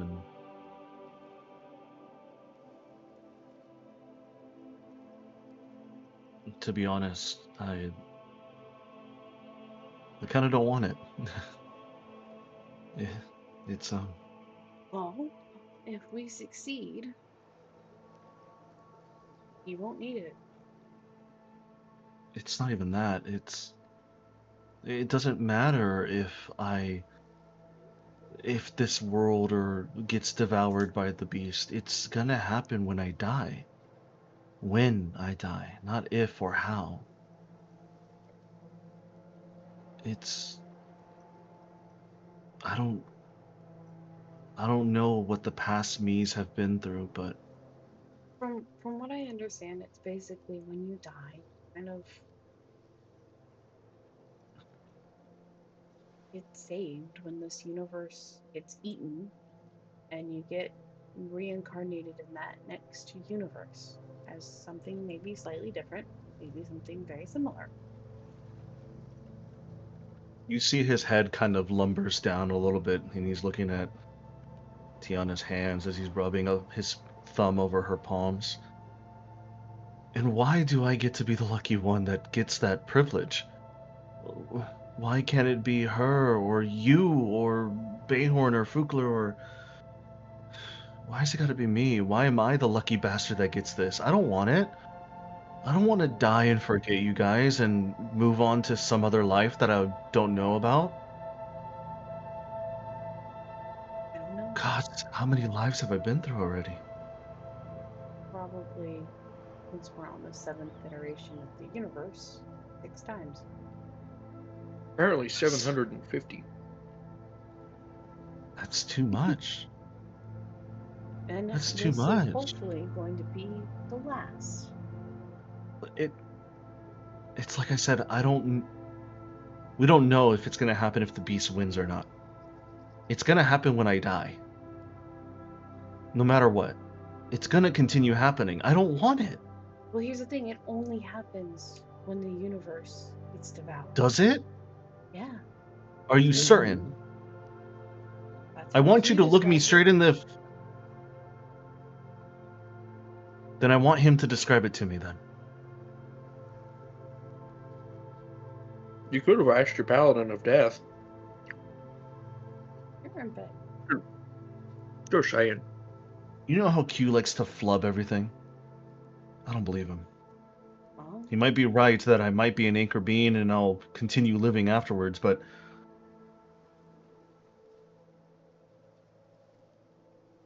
I think when I do die, I'm just going to come back. And that's not fair to anyone. Anyone at all. Why do I have to be the lucky one? I'm not special. I'm just a bumpkin wizard who got plucked out from the country roads. I got to go to school, I had a good family, a good life at home, and that got blown up. Do I have to live through this every single cycle of torment and agony and anxiety? Yeah, I love going on adventures with you guys, and I found Tiana, and she's the love of my life, and I don't know what entailed of the previous universe or what your life was like there. From what I understand as it was told to me, you might not even have been aware of the issue. of the universe. Just went on a light.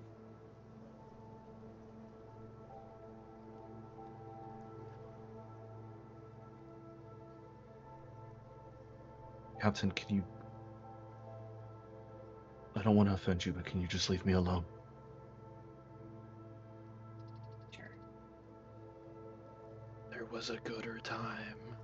But I will say this before I leave.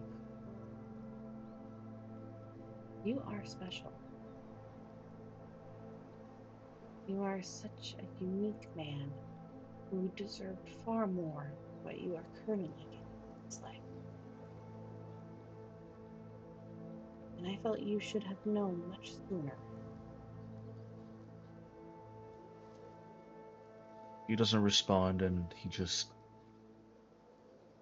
nods his head, and he's just looking at Tiana's hands. I will then And Tiana's just staring back at him. go to bed.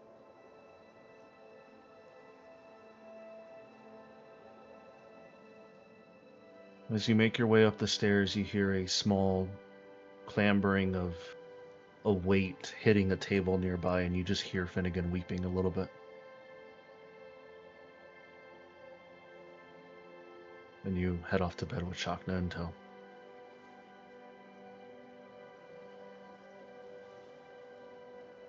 As the three of you lumber off into sleep, either alone or with your respective partners, sleep takes you and it is comfortable. The beds, albeit old, rustic, they are very, very comfortable. It was a very good sleep. The morning chimes, you hear a bell, and what artificial or non-artificial light, you're not exactly too sure, beams through some of your windows. It's a bright orange, signifying the morning. There's birds chirping as you hear, and for some of you, you hear other distinct sounds. Wind, ocean breeze, horses clattering. It's almost like the place is making it seem more ambiotic to your ears to make it more pleasurable for you. Of course, the elves, Kaisaya and Behorn, you wake up first. As you guys lumber out, dressed and ready for the next day, you don't see any servants, but everything's laid out. There's, of course, the grandiose pigs and turkeys on every single table. Fresh bottles of mead, still corked, a bucket of ice nearby if you want something to cool your drink, mugs everywhere, ready to be filled and poured in. You still see some proprietors walking out. You notice the elderly woman with her crock pot. You see Stitches, or not Stitches, you see Squint, the kobold. You don't see the automaton anywhere, but you assume he might be holed up somewhere. Maybe he's just walking around because he can finally move a little bit more freely thanks to Bayhorn's influence. You don't notice any of your team anywhere. What do you two do in the morning?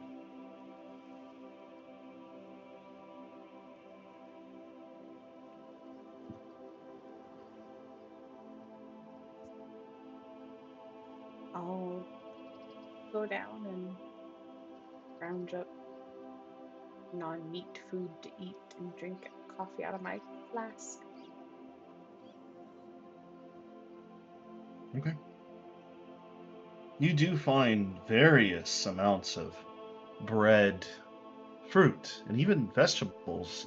It's like the place knew you were here, a vegetarian of all people. The coffee is still delicious. The place does not influence your own magical item. Bayhorn, is there anything you would like to do in this morning? I'm so tempted to pop anti-magic field and see what happens. It's whatever you want to do. I'm like extremely curious about what would happen if I did that. Because you said the whole place radiates magic, right? Yes, the whole place does radiate magic.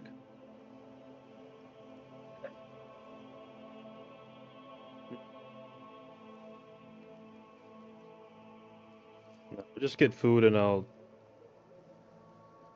just clean my gear since I think we're getting ready of fighting, right?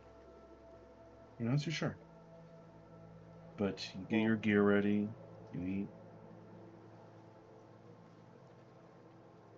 As you and Kaisai are currently eating your own breakfast, the remainder of your crew starts to wake up, starting with Fukler, because Fukler, you are prone to wake up a little bit earlier than others.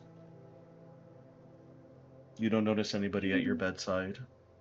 You do notice some water and some bread on your nightstand. Who put this here? And you, Out of here. you do not see Vadia.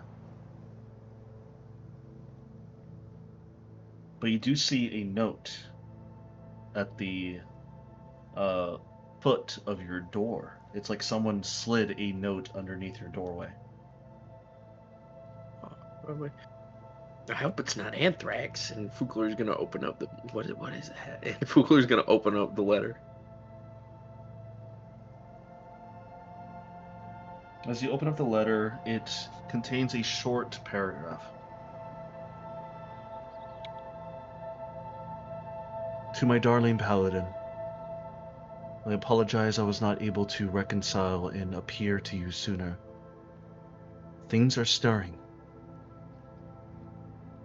I cannot exactly help you in the area you are in. It is a place of limbo, a life after death, but not entirely purely of death. I'm afraid you are on your own this one. But you can do me proud. I know you will. And it's signed with her signature at the bottom.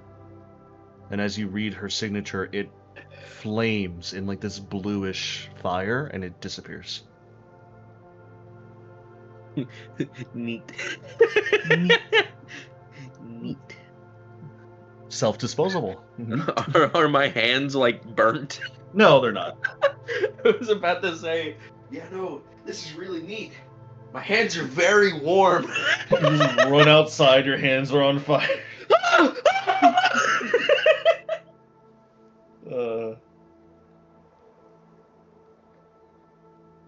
But what would you like to do in the morning, Fukler? The early morning? Yeah?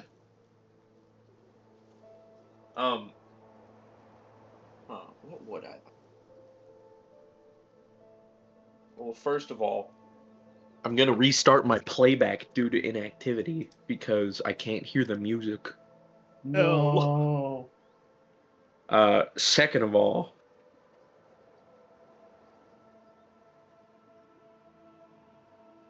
I'm gonna eat the bread and the water.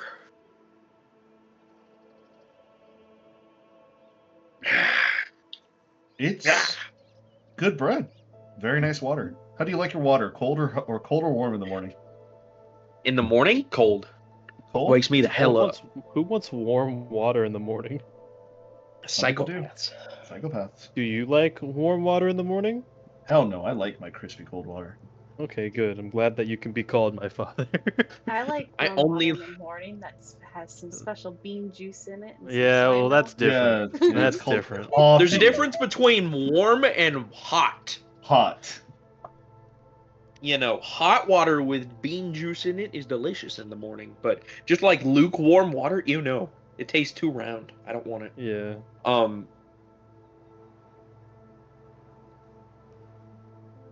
Because I've woken up this morning, Fukler is going to get dressed. He slept nearly butt booty cheeks naked. He had his underwear on. It's fine. But he's gonna get dressed, get everything together that he brought. Ew. You as much as you want. Do you sleep in PJs, Cedric, in real life? No. He sleeps butt naked. You wanna know how I know? sleep He in, sends I me sleep in pictures. shorts. How did you know that, Adrian? You want to run that back? He sends me pictures. He gets I the get- premium shit. I get freebie toe pics, bro. I get foot Mhm. pics for free. Dude, Oh yeah, no. free. Adrian has a good day when he get his free footies. That's crazy. Here's the thing, Preston. Here's a little background story. So Cedric and I usually like snap at each other in the mornings just to keep our streak going. You know, just something stupid and fun. Every now and then, he fucks up and sends me a picture of his toes. And every time I see 'Cause, it, dude, For free? and every time they're like just barely poking out of my blanket because I'm like half asleep and just taking a picture of my wall with my PC on it. And he's like, "Ooh, the preview." I immediately screenshot. I edit the photo. I do a big like red clickbait circle with an arrow pointing down, and I say for free. For free? Yeah, like he'll circle it and like he'll put a bunch of arrows everywhere, and he's like, "For free." For free. The wildest picture I've ever gotten from someone was my little brother Wade while he was taking a shit, and he arched his back and took a picture from his back and said, "Shitting right now, for real, for real." Hell yeah. That's just sibling weirding shit. man. Hell yeah. And it was so funny. Oh. Oh my god. Yeah, no, that's Wade. He's pretty cool. Funny guy. But Googler's gonna wake up, absolutely destroy the bread, like destroy it, and gently drink his crisp ice cold water. Gently.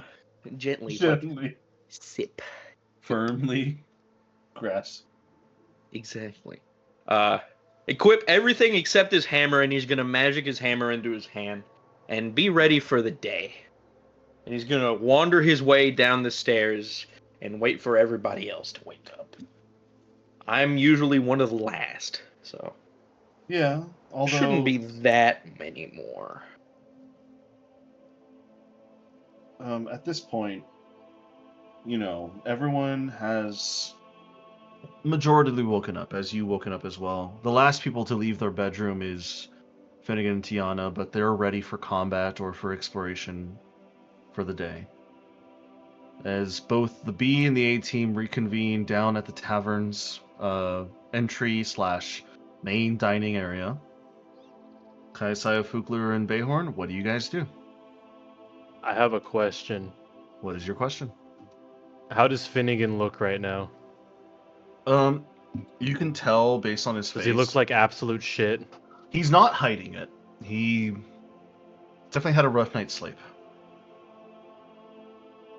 But he is alert, and he looks like he is ready for combat or for any other thing to throw at him today.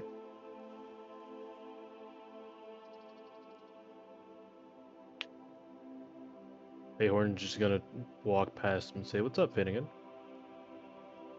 Hey, buddy. I'm alright. How'd you sleep? I don't remember if I slept or not, but I definitely feel like I did, so it must have been wonderful. I'm glad you did. What about you, buddy? You rested? You ready to go murder some somethings? I can't complain. Murder, yeah, we'll see what happens. What is the plan for today? I thought we were gonna go fight the tournament. Are we? I thought so. Alright. I've got 2 goals. One of them is to free Branya, so that we can circumvent the whole Fugler getting all grumpy with his oath thingy because decided to Well, do some silly things. I Is wasn't Branya- grumpy.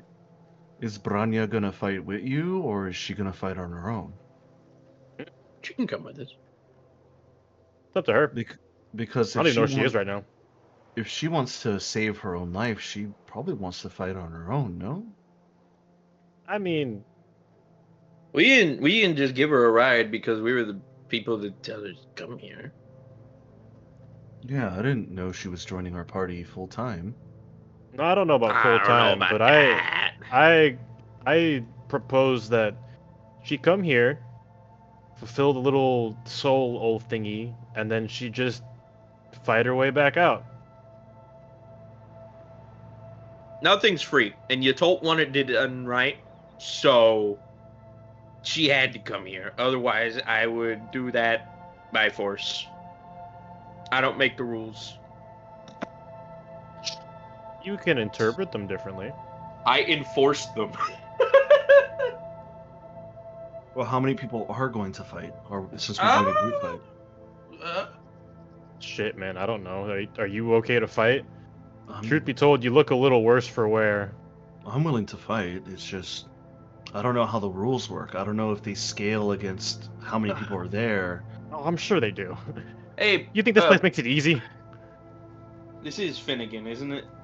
It is. You have any questions about what we said yesterday? I'm gonna be real. No offense to Captain Kayasaya, she just kind of There was brought it up. definitely a gooder time.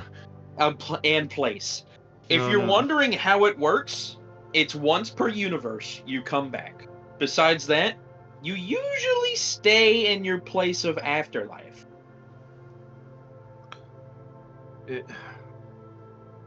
I'm not mad at her. I'm not mad at you guys. I do appreciate that you guys told me. And I appreciate her bluntness with it too. If it's one thing she is blunt in her mannerisms and how she tells us things. And that is a blessing, honestly. I'd rather be told up front than be skirted around or told differently or easier to let my guard down a bit. Oh, good. Fair. That means I can tell you shit more often. Okay, You good. can. I don't mind. It's just why me? Why Bubbles? I mean, Bubbles, I See, understand. what A do you mean? fey companion of a powerful paladin of death? Apparently, he's one of the No, most the powerful paladin is the Fae to ever companion exist. of the Fae, I think, in this scenario. Yeah, And no, if he's that's- apparently one of the most powerful Fae to ever and will ever exist. Then Which that's boggles my mind! that's all the more reason why I accept that he is an anchor being, but why me though? Then think of it this way. Maybe you just received this information a little too early. Maybe you haven't done the thing that will affect the universe in such a way that you were put permanent on the spot from the very first one. Maybe you have an influence that is yet to come that you haven't realized yet, huh? So chin up, look for the future. Maybe you'll do something so important that it'll alter the course of the universe forever. That's how I see it. And that's What how you I said justify is- Bubbles helping me.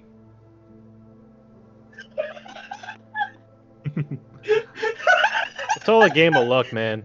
Sometimes You it's s- good, sometimes it's bad. You see That's my whole take Finnegan- on it. You see Finnegan kind of just take a look at the both of you. He looks at the crew and eventually his eyes wander to his staff that he's carrying. This long, dark oak staff with that little blue orb that's kind of floating in the middle with a magical, with magical force and a carapace just hanging over it. Maybe. But I'm just only human. I don't see what I can do now. That makes you special.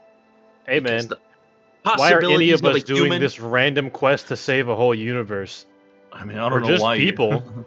Yeah, and that's what makes us all crazier. We should have quit a long time ago. Oh, yeah, Ki- no, for sure, man. Like, think about it. Kayasaya has her husband. I have Tiana in my studies.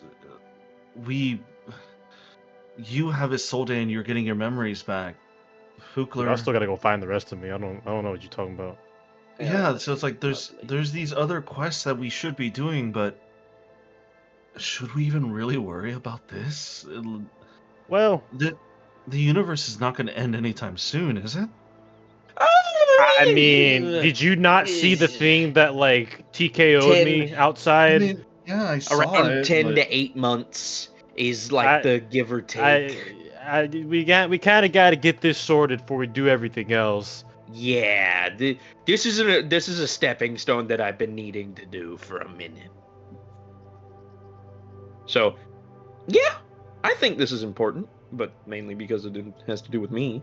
But I think it'll be fun for everybody else too. So that's how I justified bringing everybody else along. Yeah, this specifically, this is just something that he needs to get done. Yeah. Because okay, you're not quite alone. No matter what, there's always a You're not Seraphis. alone at all. Yeah, there's always a Seraphis Callum.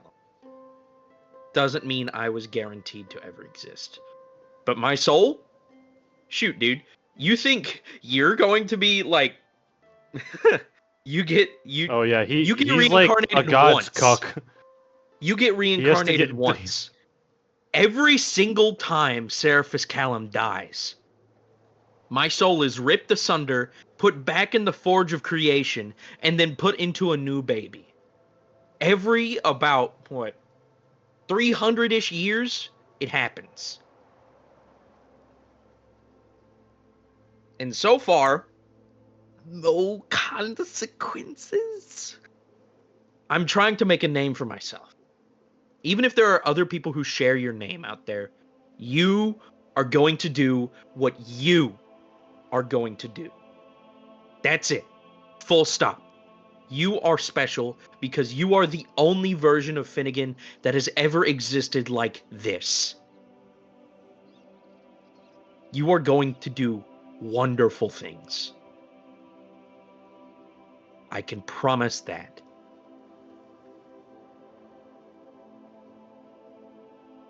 So like I said, chin up. We got some stuff to do.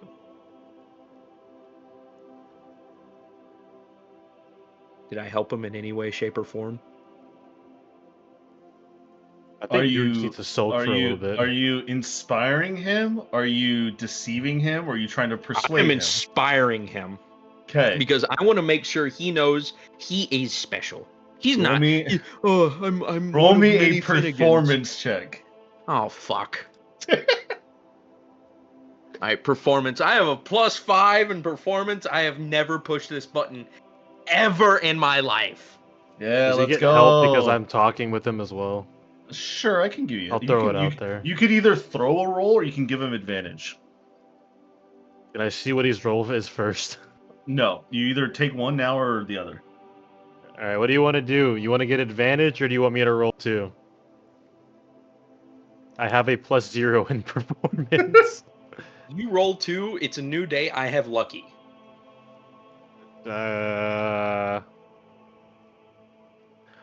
Okay, if you're You sure. have a 0 in wait!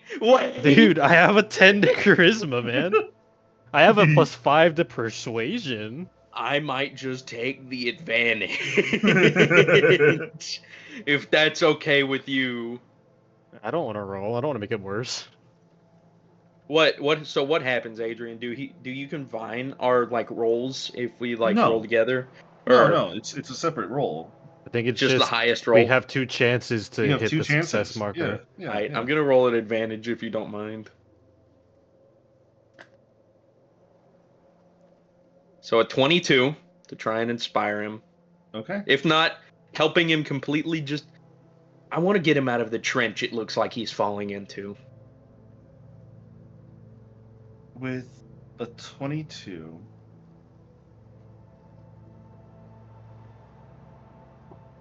You see You see him take a very deep breath. And you see him exhale. And you see him kind of sit up straight a little bit. And you see his eyes kind of wander the room. And then eventually he just gives you a small nod and...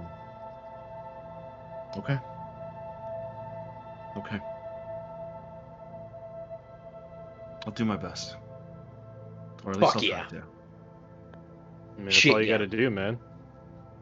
The best is the best you can do. And it's good that you're doing that, because if you were half-assing it, we'd give you shit for it, wouldn't we? I hope you did. He's looking at Bayhorn. Yeah? Exactly.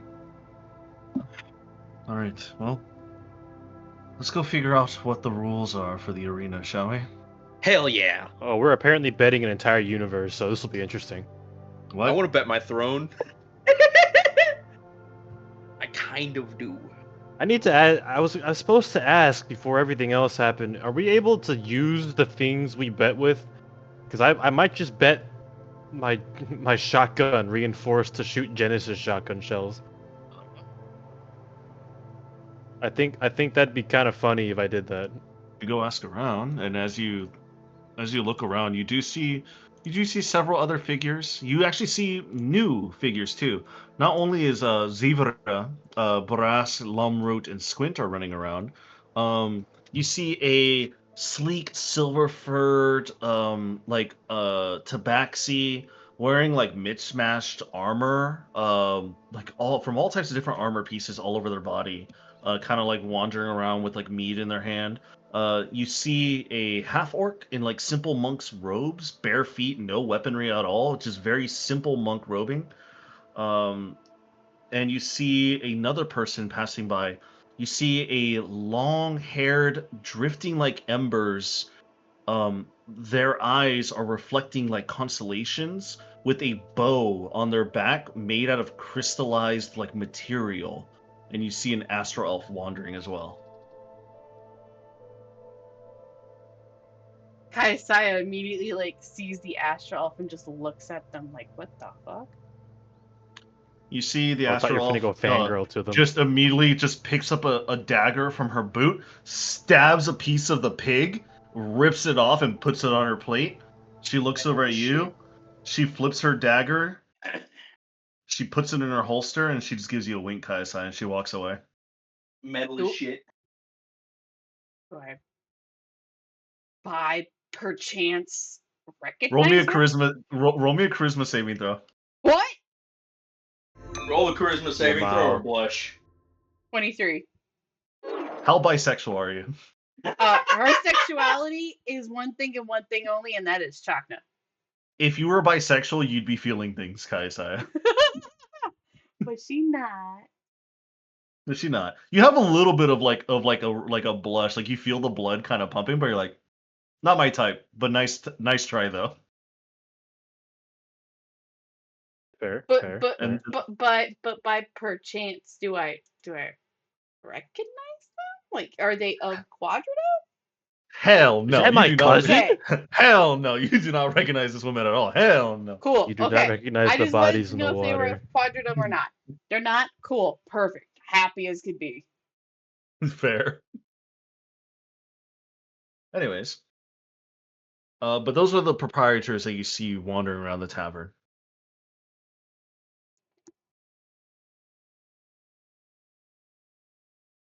So, what do you guys want to do and or ask, or just go straight to the arena? It's up to you guys. I gotta go find the Warfort's friend that we made. Is he around? Roll me a perception check while you look around, Bayhorn. Yeah. Ooh, that was almost really bad. 26. 2-6. Good old 2-6. As you're looking around, you don't see the Warforged in any of the dining areas, so you kind of like start like looking around some doors, like up above. Maybe he's in a room just relaxing. Before suddenly you see one of the bigger doors opens up, and he starts he tries to like fit through the door, and you see him get stuck, and he's just like, "Urgh, urgh, urgh," and he just breaks through the wall. I And you feel see like this happens a lot, so I'm not gonna worry about that. And as he kind of like stumbles through the broken wall, he kind of just looks at it. And he says, "Oh, that's okay." He looks over at you and he says, "Hello. How may I be of Uh, assistance?" how's your neck doing? You feeling all right? You need another round of oil? Best sleep mode I've had in ages. That's good. Well, If you need more oil, let me know before we go and fight and do whatever it is we do down there. I think I might need something else than oil. And suddenly you start to hear like clittering inside of his like chest cavity, and suddenly out from one of like the main open holes that like vents his chest open, you see a squirrel pop up. Wait. Do I recognize the squirrel from like 7 months earlier in the campaign? That was a hamster. This is a squirrel. No. It was a squirrel in a tree. Oh, Back when that Kirian was still one? here, there was a squirrel, That one? and I talked to it, and I fed it nuts. Roll me a perception. I remember that. No, I and/or remember this squirrel. I Roll me- very vividly. I remember this squirrel. roll me a history check. A history check, but I Yeah. remember it.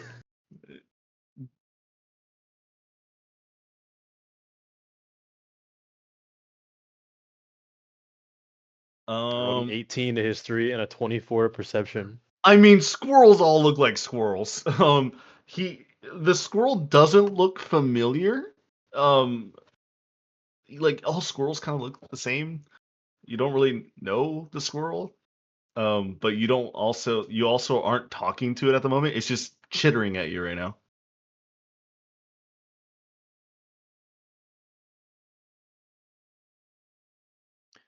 I so desperately want to cast Speak with Animals and find out. It's up to you, man. You would have to go into another call. Yeah. It's true. Oh my god, it'd be like the bird. I mean, is it gonna have wondrous secrets like the bird did? Oh man, the bird was pretty special. You still never told them about the bird, did you? Nope. Have you actually been holding on to that secret for this Yup. whole time? Oh The my entire God. time. It'll die with me. I'm actually kind of happy about that because that's some pretty like lore implications that they'll never figure out. Maybe after the campaign's done, we'll see. You know what? Where's my pocket druid? Where is he? He's in your pocket. He's in That's my where you left pocket. him. That's where I left him. I'm going to have him cast Speak with Animals on me. You feel that whirring noise from your druid, and you feel a tap on your side, and you feel like you can speak with animals.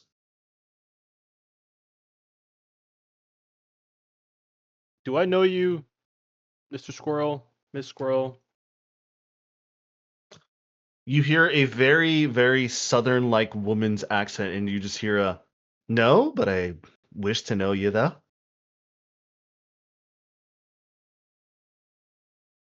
Name's Bayhorn. Name's Julie. Do you have any nuts? Actually, I might. And he's gonna fumble around his pockets and pull out a handful of nuts from one of his ration pockets.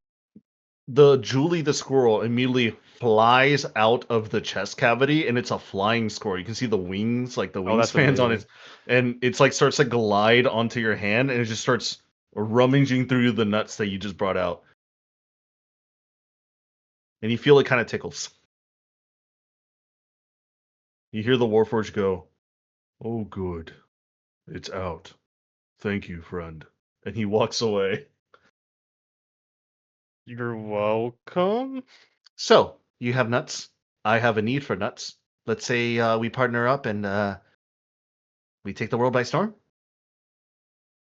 But do you want to go into the arena with me? Because that's where we're finna be going to soon. I mean, I really don't know what this place is. I kind of just woke up here last night. Last night. Yeah, I saw a doorway open and I kind of skittered on through, and now I'm here. Huh. This squirrel is dead, isn't they, Adrian? Isn't they? Maybe. Aren't they? It might be. Aren't they? Roll me an insight check. Okay. This is the weirdest interaction I've ever had. Welcome No, to D&D. that's a lie. Dirty 20. Dirty 20. You see as it's like starting to like fit nuts in its mouth, and like like inspecting one, kind of drops it, doesn't like that one, gets another one, likes that, puts it in his cheeks. You see on the back near the top of the spine, but a little bit lower actually, you see a puncture mark through the body. All right, this is also going to be very, very out there. Okay. Did Kyrian kill this squirrel? Roll me a medicine check. Oh my god! Is this squirrel Kyrian exploded? No. A medicine check, you said? Do you know where that Medicine squirrel check. is, Adrian? No, so that was Nebula the space hamster. This No, is no, a no, no, no, no. squirrel. They're asking No, about no, the no, squirrel no. There was when we also a stepped out of squirrel the that he portal killed. onto Oh. Airsider. He just randomly, out of the fucking blue, Eldritch Blast a squirrel. What is the medicine check, Bayhorn? First of all, does the wound look magically made through with It a looks spell like a such it as look- Eldritch It Blast? looks like a puncture, and you've never casted Eldritch Blast, so you don't know how Eldritch I've Blast. seen it. Yeah, Isn't you've it seen just it, but seen it. necrotic? it's force. Eldritch Blast is forced? Yes. Oh my it's god! force. Please, somebody give me a reroll. I need to. This is gonna be so funny if I figure it out. At you. There you go, buddy. I Reroll. wrote it down. Oh my! Adrian, you have to tell me. Double Look what I just rolled. 20s! Look what I just rolled, Adrian. That is all the luck you have for the rest of the year, Bayhorn. That I is know. gone. It is gone. As you're currently like medicine checking, you just hear through the mumbled like jumbled mess of nuts. You'd be like, well, "What are you doing? You can't touch me unless." Ooh, actually, scratch right there. Yeah, that's actually pretty nice. You like start to like move her fur around, and you see in the puncture hole, it's less of a puncture or more of like a widened like magical blast of effect. It was a fucking Eldritch Blast, wasn't it? This is the one Kyrian killed. Is it the one you're, that and, Kyrian killed? and you're kind of putting two and two, and you're like, oh my god, is this the squirrel that died 7 months ago, or like 5 months ago, 6 months ago? Yeah, no, he just exploded a squirrel, like, after we walked out of the portal. What did he And shot we all it thought 3 he was- times. Yeah, no, and we were like, aren't The you first just- one killed it instantly, and the other two just made it eviscerate and explode into like Yeah. a puff of red mist. Okay, did. I'm going to ask, out of curiosity, how did you die? Because I see you have a well, pretty big wound on your back. Well, darling, I was rummaging around the grass fields. I picked up some grass, didn't really like it. I had to take a bath. I was pretty dirty. I found some nuts, and then I heard a big whooshing sound. And I heard the whooshing sound. I heard some footsteps, and I saw some silhouettes. These really giant people, although all people are pretty giant to me. And then eventually, I just started running, and I ran, and I ran, and then suddenly, I woke up on a beach. And then I kind of just stayed around. Didn't know where my family was. Didn't know where my nuts were. I just was here. Adrian, is that exactly what happened when we stepped out of the portal with Kyrian? The squirrel Yeah. running around, and then Kyrian just executing it from behind. Mm-hmm. Oh my god. That's so crazy. The next time you see Jesse at school, you should just walk up to me and be like, "I found the squirrel you killed," and walked away. I should. No context. No context. I'm gonna bring my longboard. I'm like, oh hey Jesse, by the way, I found that squirrel you Eldritch blasted in our D&D campaign. I gotta go to And just class keep- though. I'll see you later. just keep going. But yeah, you quite assume that this might be the squirrel that Kyrian Eldritch Blast a long time ago. You're not too sure how it got here, though. It's another weird part.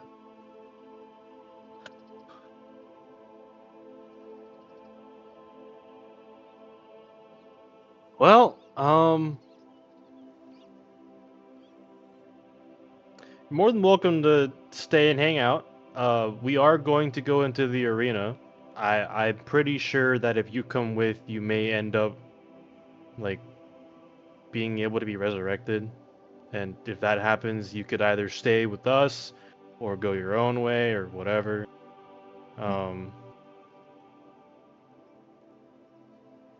Yeah. If you decide to stay, I'll look into procuring a steady stream of food like nuts for you. That actually sounds very, very wonderful.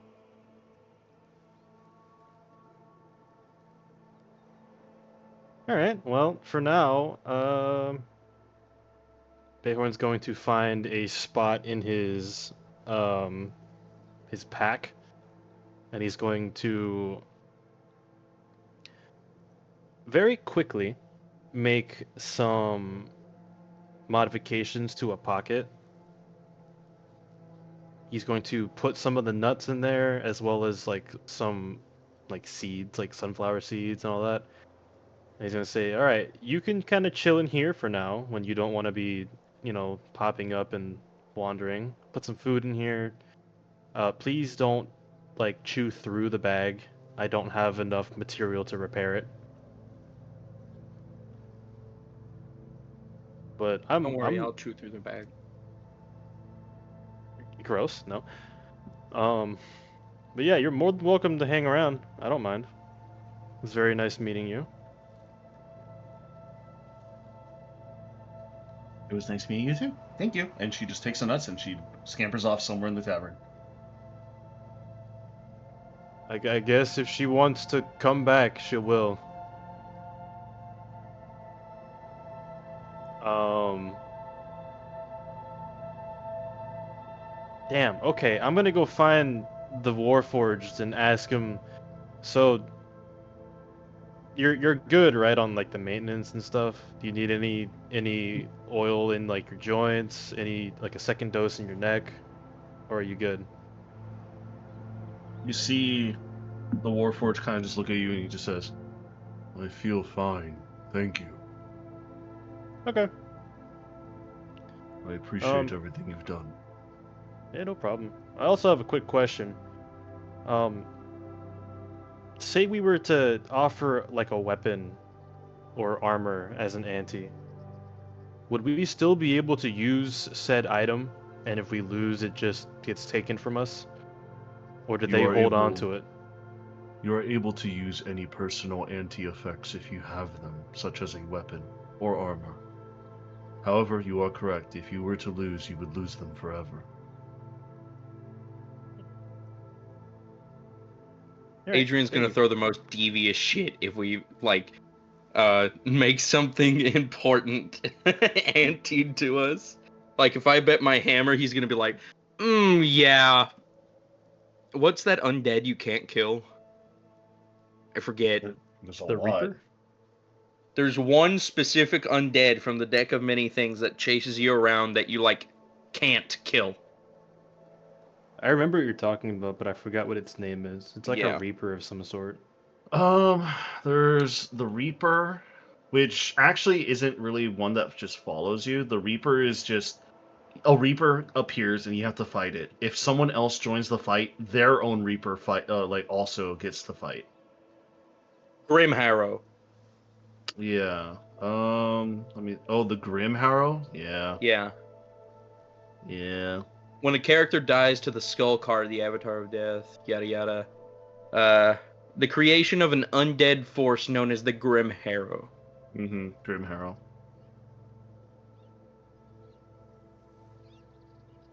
I love the Grim Harrow in D&D. There's multiple versions of them as well.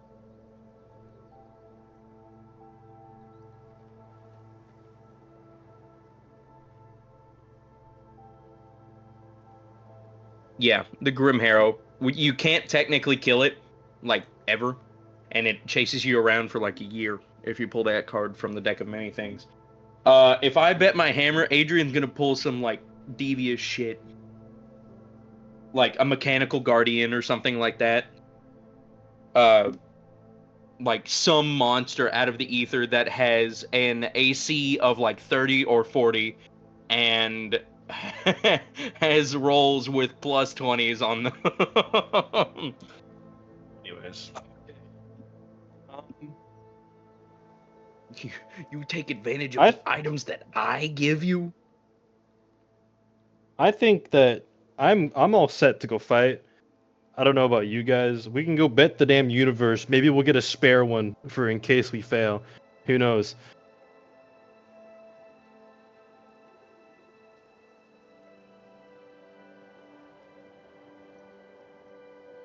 As you guys are currently discussing everything. If we win and we bet the universe, do we get a pocket universe? I mean, That would be so awesome because that would Called mean dibs I on could being the use the god. cube. That would mean I could use the cube to get back to us easier Just make if sure we you had a don't get pocket genied. universe. Fucking world of Valhalla will genie us? Potentially. I mean, think about it. You just say, I wish, or like, I'm going to ante up this. I want my win to be a pocket universe. It's like, okay, you got a pocket universe. Congratulations. It is its own world and ecosystem that currently lives in your own universe. So if the beast would eat your universe, it would also eat the pocket universe. So what I need to say is I want a pocket universe that operates outside of our universe, and whatever I it am affects the omnipotent entirety in. of our universe in would not destroy or negatively or positively affect in any way this one. Such as the one eating our universe. Wait a second. Wait, if I... He's thinking. What if we did that and somehow found a way to transport every single thing in our universe into Pocket Universe, including ourselves, so that when the creature comes and tries to devour our universe, it finds absolutely nothing. And it, because of how I phrased the reward thing, it also can't affect the Pocket Universe because I said it can't. And then we just continue living as normal. Are you living as normal, though? No, we're fighting a giant beyond eldritch thing. That is true. No, we're not Anyhow. living as normal. Anyhowsen. Kaisai, is there anything you wish to do before you guys move on over to your next step of your journey? Not that I can think of. Not that you can think of. Okay. Are you Still kill guys some all bitches. going to the arena? Yes. Bayhorn? Yeah. Fukler? Yeah. All right.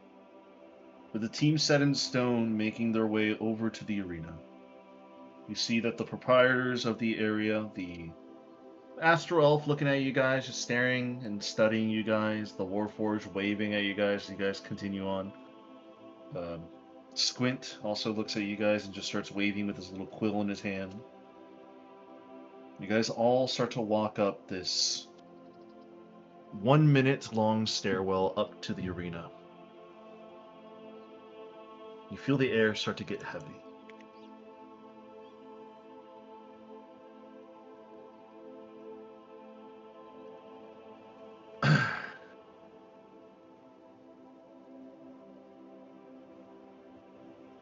Let me go ahead and change the scene for the arena. Oh yeah, I completely forgot actually. Where's Branya? Branya is with you. She is also Has she walking just been up to the watching arena. us the entire time? Yeah, she's been just studying, waiting. She's basically in disbelief about the whole place. She even said herself, this isn't the She's Valhalla pissed that she off. was told. Mhm. Yeah, she's mad. Oh, I will ask her if she would like to join within our fight and ante for her Yeah. return. Yeah, I was to finna say, like, normal do you want to life. join us, or do you want to just go at it in the solo ring? Because we'd always take an extra set of arms. But I also understand if you want to try and do this on your own. I think based on my own honor, I feel like I would like to do this on my own. As much as I would love to join your fight, I think your reward and my reward are entirely different things. But we can ask for individual rewards. If those are the rules, then maybe. But based on how the betting and how the ante system works, I'm not too sure. Bayhorn's going to lean back towards the Warforged and raise an eyebrow inquisitively. Before Warforged kind of just audibly blinks at you. What Is is it? that how that works? Do we get to choose our own rewards if we win? I do not know. I've never betted on ante. Do the people inside know? I'm not too sure. They've never fought. The ones who have fought managed to actually pass on. All we know is that an ante can be given.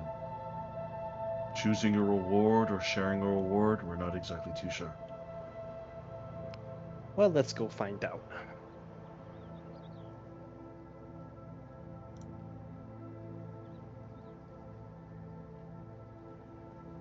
Adrian, has he ever said anything about why he doesn't fight?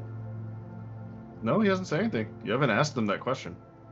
Bayhorn's gonna start walking away, but then turn back around and say, out of curiosity, how come have you ever fought? Like, how come you haven't fought in the little trial thing? Are you just kind of content with life now? I defended my city. A full month without break, without stepping back. I did not give a single inch. My body fell apart. My job is finished. I do not need a reward or any sort of rebirth or in any way. I am content.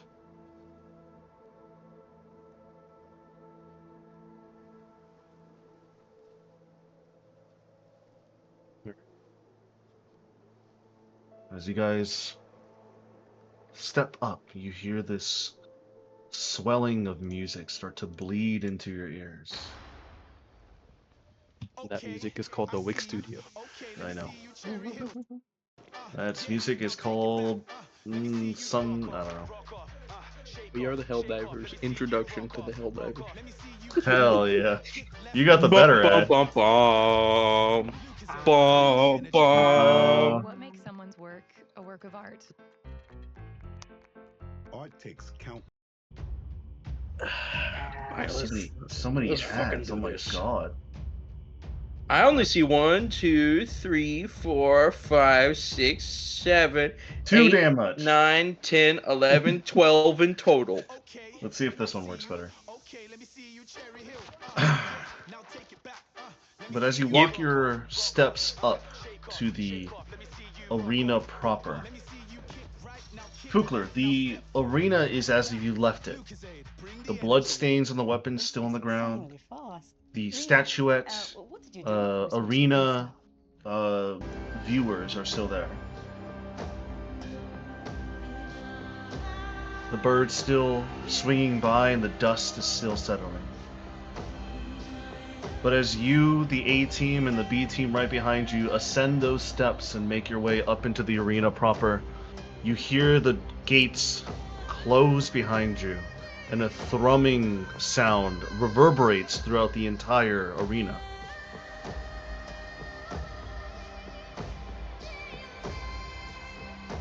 What is your fight?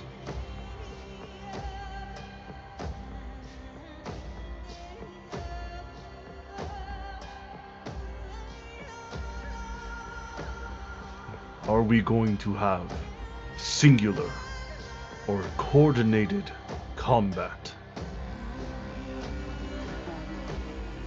Group fighting. Coordinated team.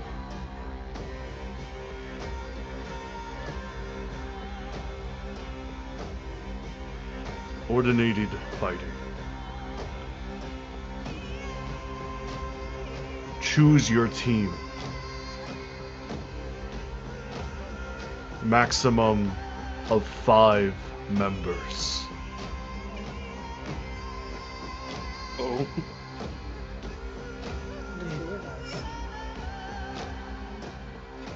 Claudia. He's not here. Yeah. Claudia is there. Is she? I thought she said she wasn't. No.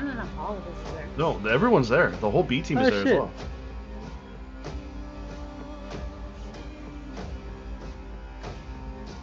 Claudia for heals, so we can last longer.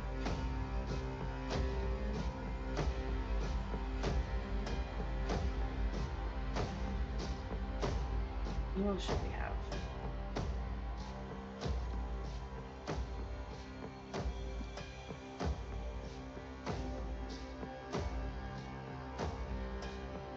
This is up to you. I'm asking them. Who else do you You're the think we should captain. have, guys?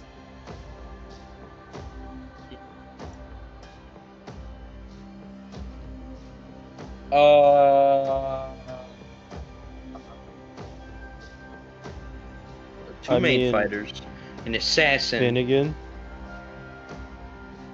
You want 2 wizards on the field? Two wizards doesn't sound like a bad idea. I would prefer a cleric, I'm going to be honest, but we already have one. Yeah, Vadia's coming on, so it'll be Bayhorn Rogue, me Wizard. You basically have like 3 frontliners. Yeah. Well, we can put a mix in there.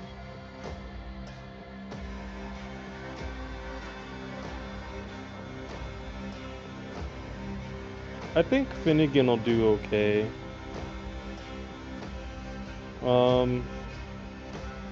I think what'll end up happening is if our backline gets targeted, we'll just have to have one of our frontliners stay as a rear guard, but that's about it. Okay. So Vadia and Finnegan with us. I mean, you can bring Chagna with you if you want. No, we're only allowed 5. Yeah, I Five. mean, instead of Finnegan, you can bring Chagna if you want. Well, I'm trying to think strategically with this fight. I'm trying to make sure we win.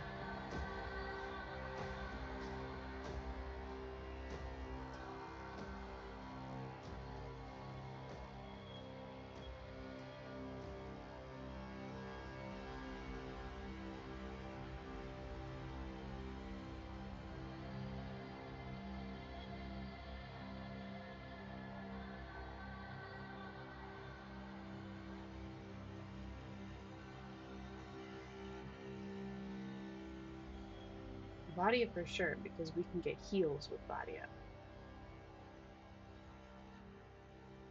Blah. What do you mean? Rude. You sold it. We sold it. Somebody He looks sold at. She kind of like points a finger at her chest. She's like, "Me? I want to listen to some good tunes. Inspiration. I can do that up there, over there, in the seat, high above, Can not you? getting hurt. I mean, she doesn't need to be next to us to do that. I don't need to be next to you, but I mean, maybe it doesn't count as cheating if you listen to my music. She ain't wrong. Adrian, would it count as cheating? I don't know. Would it? Oh, fuck you. I mean, it's not like we can help but hear it. So we have Vadia, me, Kayasaya, and... Bayhorn. Well, yeah, Bayhorn's a given. I thought I already counted him, my bad. Bayhorn, and we're needing one more. One more. Right now we have Finnegan on the list. Finnegan is quite strong. Ew.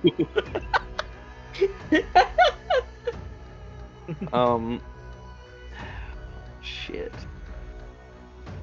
Who?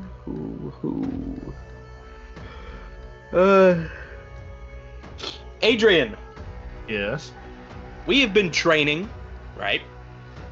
Yes, you have. Yeah, I've been training the B team a lot, right? You have. Yes. Who is the highest level on the B team currently? The current highest level on the B team, I believe, is Finnegan. Finnegan, Isolde, and Tiana. Yeah, Finnegan, They're Isolde, and all Tiana. I level think they're all 13s. 13. Okay. Does Finnegan have access to 7th level spells? He does. Does he have access to 8? No, I don't have does access not to yet. 8. Okay. Next level you probably should, I'm pretty sure, right? Isn't that 15? I think so. 14, 15? I think it's Yeah. 15. I think 15, and then 17 you get 9th. Yeah. Mhm. So Finnegan's a good guess. What about Tiana? She's Tiana's also level 13 as well. Level 13 fighter? Fighter. Uh-huh. I don't actually know what the fighter class can do. A lot of attacks, really, really fast. Very tanky in their own right. Nothing really too special in terms of spells, but very versatile in combat. You see, I don't know what we're going up against here. Is my That's not a problem. problem. You guys That's don't the know problem. either. Yeah, that's why I'm like, we should be very strategic with our picking. Hence why I wanted Vadia, so we could have heals. We have a rogue, we have a paladin, we have me as the wizard, and we'll have Vadia as the cleric.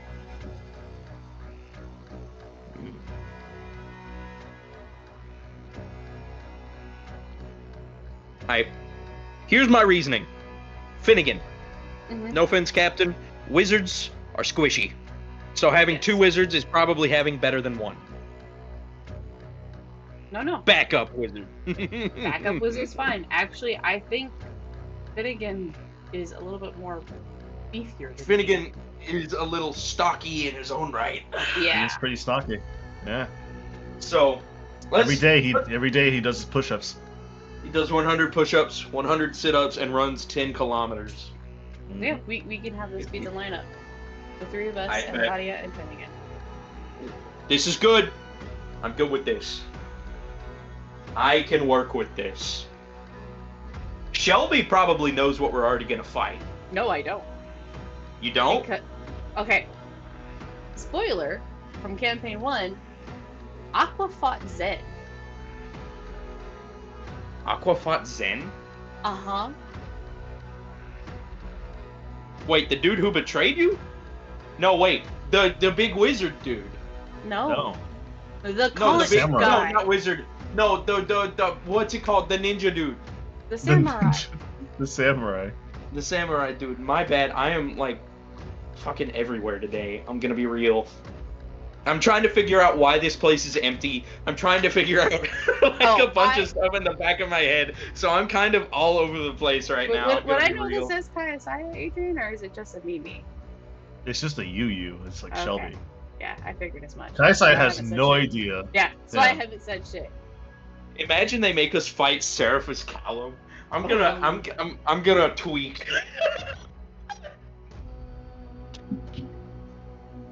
It's wraps. We're done.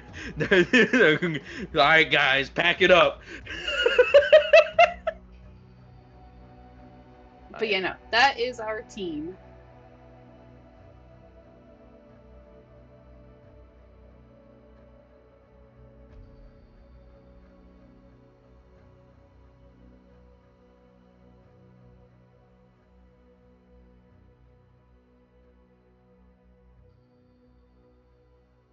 So that is your team. You're gonna go with the A team, of course. And then you're gonna go with Finnegan and Tiana. Finnegan and Vadia. Vadia, got it. Okay, let me go ahead and write this down in my notes. A team plus Finn and Vadia. Finn and Jake. Finn and Jake. Adventure time. Come on, grab your friends.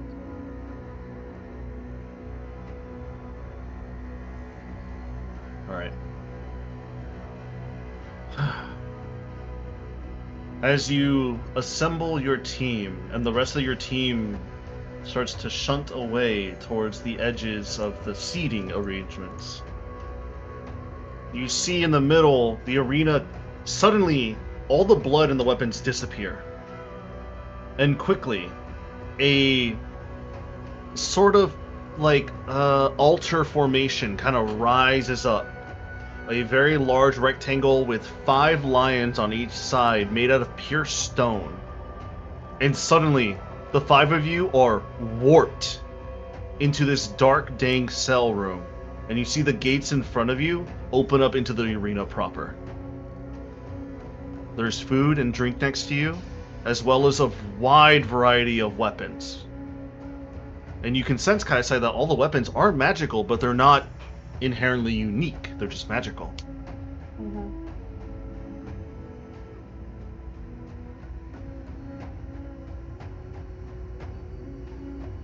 You sense another thing pop up behind you, and it is an open box, almost like a large treasure chest.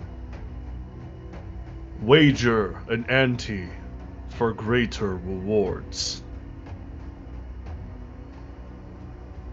Anyone want to do a personal ante?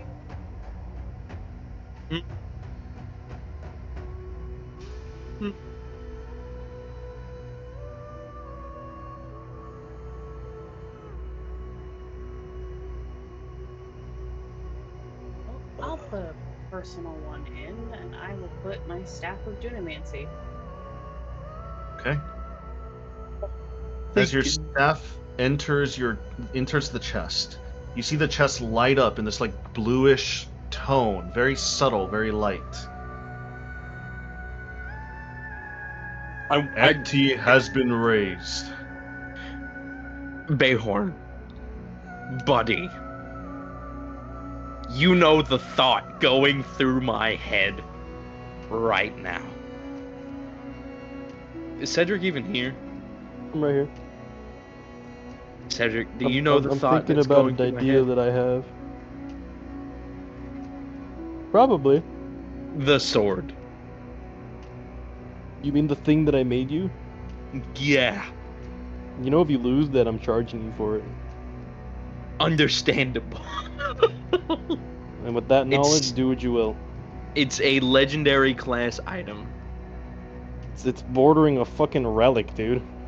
It really is, It's a one-of-a-kind legendary. with several different types of smites on it. Do what you will. It was too big to be called a sword. Massive, thick, heavy, and far too rough. Indeed, it was a heap of raw iron. It's a fucking metal quote, by the way. I won't call it that.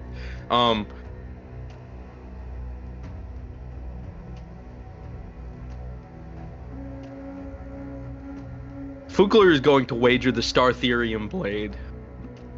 As you place the Startherium blade into the chest magically widens and extends and grows bigger to fill the entire blade within. And as soon as the blade touches and leaves your hand, the outer blue layer of the chest immediately pops into a chiming orange and then another chiming like an exotic yellow as you hear cheers and fireworks going off outside.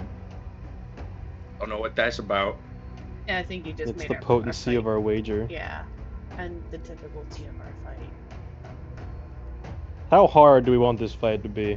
Let's go! Winnable, Was that- preferably. Adrian, You want me to put the cube in there too? No. what's the level of fighting that I kind of infer from the audience in the chest? Roll me an insight check. Cedric, you want to know a secret? I rolled an 18. An 18. You have no idea. You don't even know how many rounds this fight's gonna be. I have 2 more legendary items. I have the cube, but I also have the Scarab of Protection. I'm thinking of putting my parents' rings that I found into the box. What, the Ring of Invisibility? Yeah, Are we allowed to use these things in the fight? that's what he said. Yeah, you're allowed to use them in the fight. You just have to put them in the chest to signify your wager. I'll be so dead ass with you. I don't really even use the Scarab of Protection, even though I should.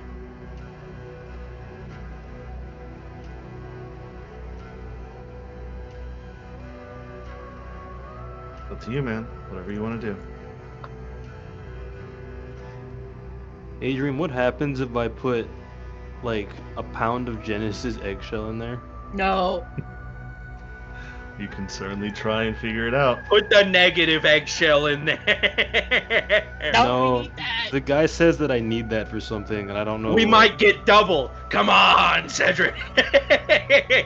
It also might make our fight highly impossible. Let your CS:GO brain absolutely go insane here, Cedric. We're gambling. The more you put in, the more we're gonna get out. Come on, buddy. And also the harder our fight.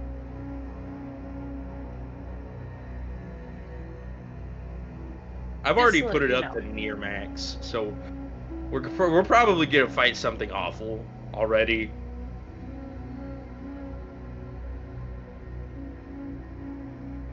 Yeah, I know. But I'm I'm scared Might get a there's level higher up. level. Oh yeah, no. If I I put think my if hammer I- in there, everything would be like awful. I think if I up it anymore, I'd have to swap to fighter so I'm durable. Oh, does my copy of the Book of Exalted Deeds have the same legendary like relic status, or is it like blue? It's like blue because only you can read it. No one else is able to read it. Oh shucks. Yeah.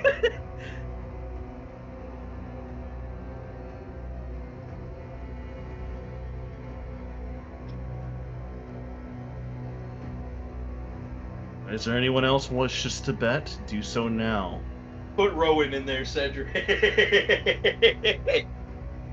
No.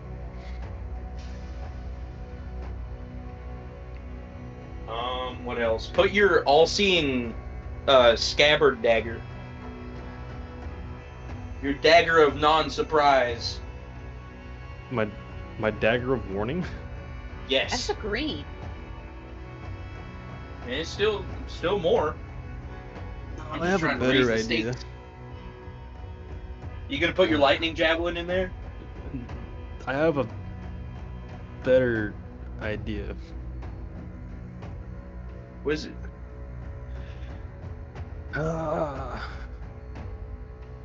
Go big or don't go at all. And he puts his red Exactly! wizard blade in there. Oh. Yes! That's an artifact! Yeah, buddy!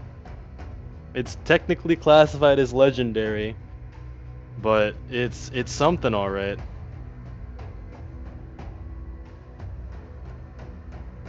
It's got the fucking head of a mind flayer on the We are hilt of going to get TKO'd. Yeah. it. This yeah, is we where it are. ends. This is where the campaign ends. Now we're good. We have a healer this time. Kind of. All right. No, we have a literal cleric. What do you mean, kind of? As you place the red wizard artifact into the chest, immediately the chest starts to rumble like itself. It's having an eternal earthquake, and suddenly the yellowish exotic color turns into this bright and deep orange as you hear, like, if you've ever been to a football stadium, if you've ever been to a soccer game or a baseball team, and you hear people stomping their feet onto the floor, and you hear and you feel the reverberations of the entire arena start to clash and yell out your names and yell out and screaming for fights. With the ante now set, the chest closes and locks. And as it locks, you see it disappear, but then suddenly figmental weaponry of the same stuff that you put in the box appears on your shoulders, and you're able to use it. It's not the real thing, they're copies, because the real things are being held away for the ante.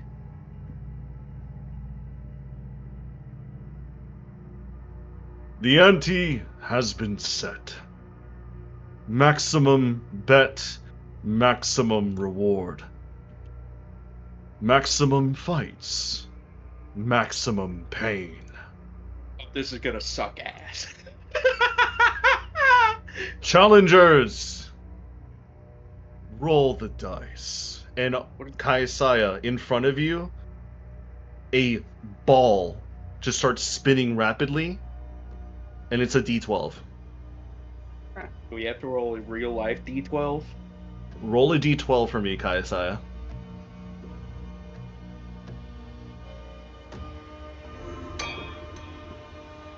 11. 11. Okay. 11.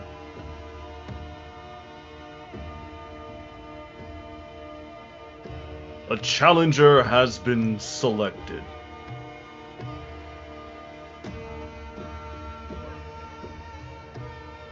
May the Nightwalker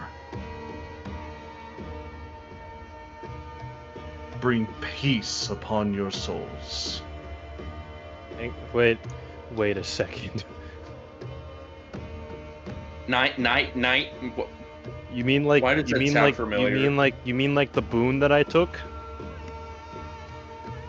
A creature. A creature Kaisayo. named after the boon, or the boon named after the creature? Suddenly, a D4 appears in front of you. Roll for the arena. Pick a good one. Yeah, no, if you don't get a good one, I'm gonna judge you.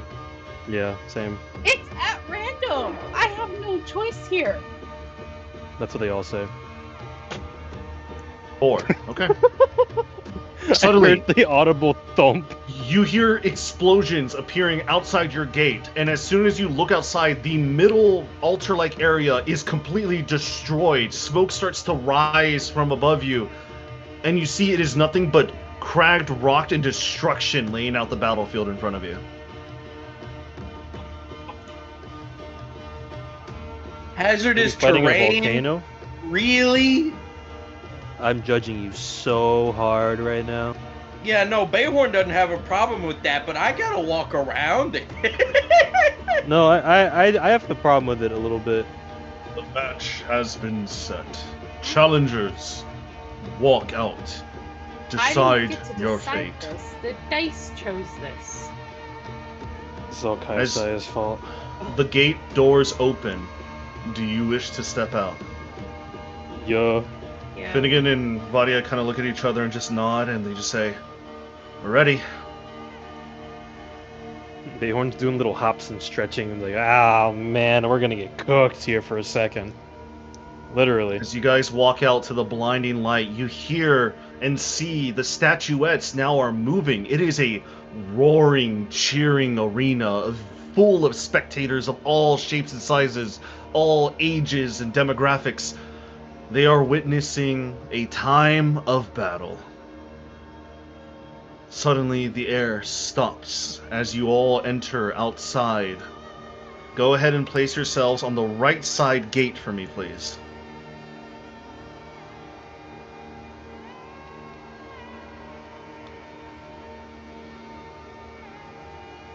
Why is it so pixel? Oh, there we go. I fixed it. Do I get Yeah. Bubbles to come with me, or does he have to stay in the stands? He's currently in the stands eating popcorn. Oh shit! That would have been the He should count. He's a summon. He will count when you summon him in the fight. Fine. But Vadia I and don't Fukler have to take do- point. The rogues in the middle and the wizards are on the side. I'm basically you the, just- the off tank. What do you mean? You don't see a leader. You just see an empty throne, and you hear the voice emanating from that throne. Isn't that Odin's Heroes, throne? villains, meet the Nightwalker. You're fucking kidding me. Why'd the music change? You did Why'd not the music just change use the to God desolate King. hopelessness? As you see the gates in front of you open up, you see a giant 3-fingered clawed hand grip the side, grip the other, and it starts lumbering out. This creature, 10 to 15 feet tall, fully outstretched, giant horns made out of like spiraling goat or tiefling horns. No nostril, just a smooth face with 2 eye sockets on each side emanating a bluish teal. A giant underbite where its teeth are gnashing and glittering. Its throat fully open as all you see is this gnarled, smoke dark infested skin. Almost looks like a weird amalgamation of a chimeric goat mixed with a horse. Its hoof hind legs, nearly decrepit and ripping off from its tendrils muscles, starts to walk out and just goes.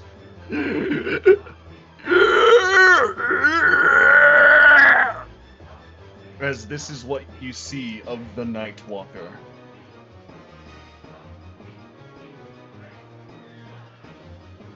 It's a goat man. What type of And monster is You immediately tell it's an undead. he? However, there's something wrong about this Nightwalker, Fukler. Roll me a Oh. quick religion check. No, don't tell me he's immune. Don't tell me. Immune to radiant would be really bad. Wait, is this a religion check I would have advantage on, or just regular religion? Just regular religion. 21. You have heard of Nightwalkers before. They only exist on the negative plane.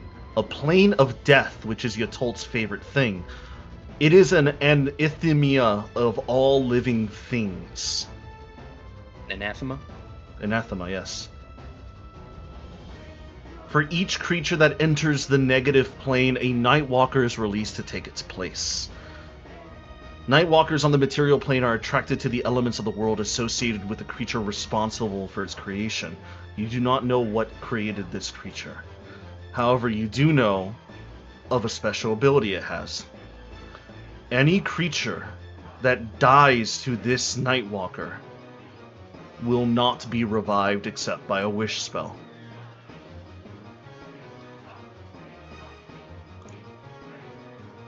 And as you hear clapping from above, the entire arena stops. Begin! And you hear cannons fire, and suddenly Vadia just rushes behind a rock, and that's what will continue next week. Fuck you, Cedric, for having to go to your in-laws. Eat a dick. Could play tomorrow if I can find a way to do it. Let me see if I work. Let me see.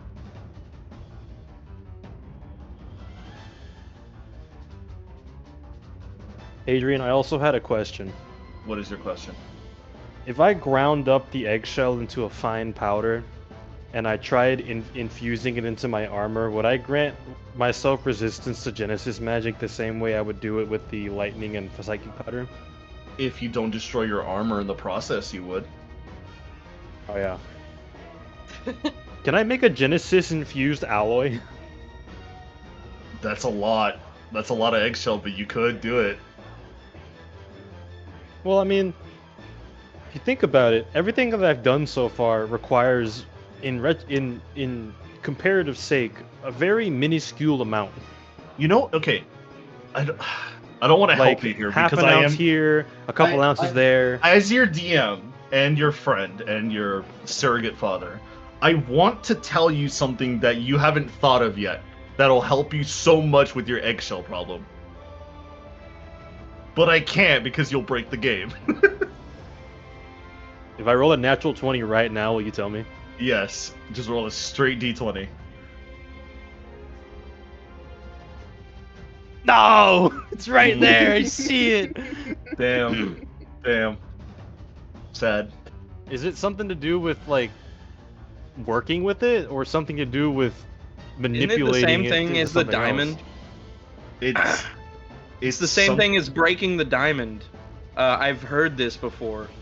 Having more than one half of a certain material needed for what's it called? What's it called?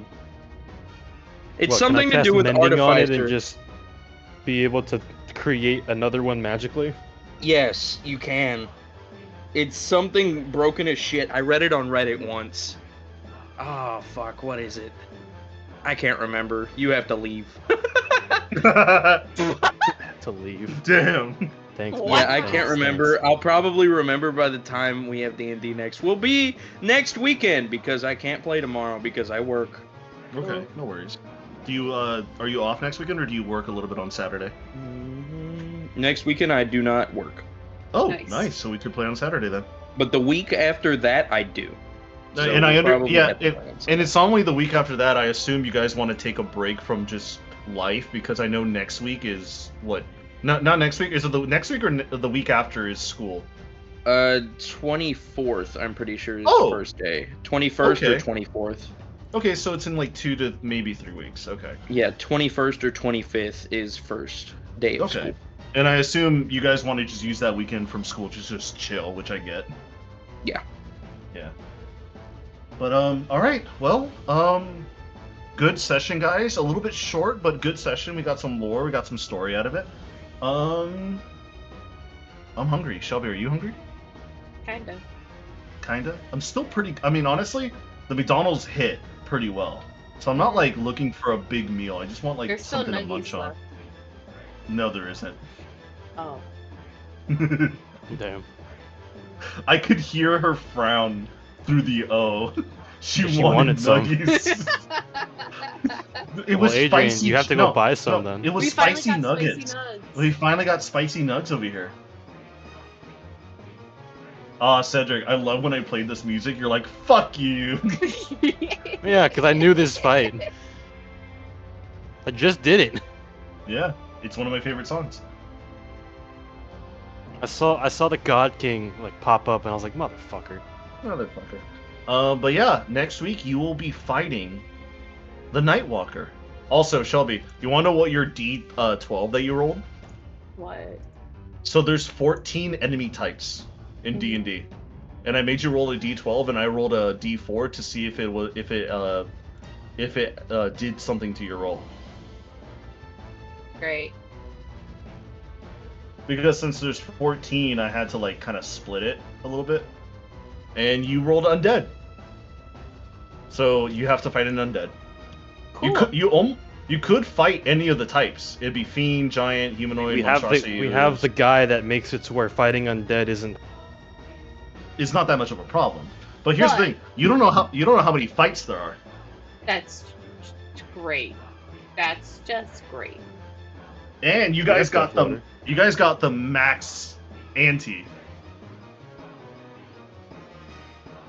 We're all gonna Yeah. die. Now we're going. No, remember, if All right, you I'm die, gonna you start just go leaving back. and join on my phone. No, You're we fine. I'm don't, probably because if we get killed by this thing, then it's permadeath. Yeah, but the tavern's gonna wish you alive anyways. Oh, okay. It's just Either more way. for fear factor. Cool. Yeah, no, that Like, fucking so- worked. So it wouldn't. So you can't be revived in the middle of a fight if you fall. Ah,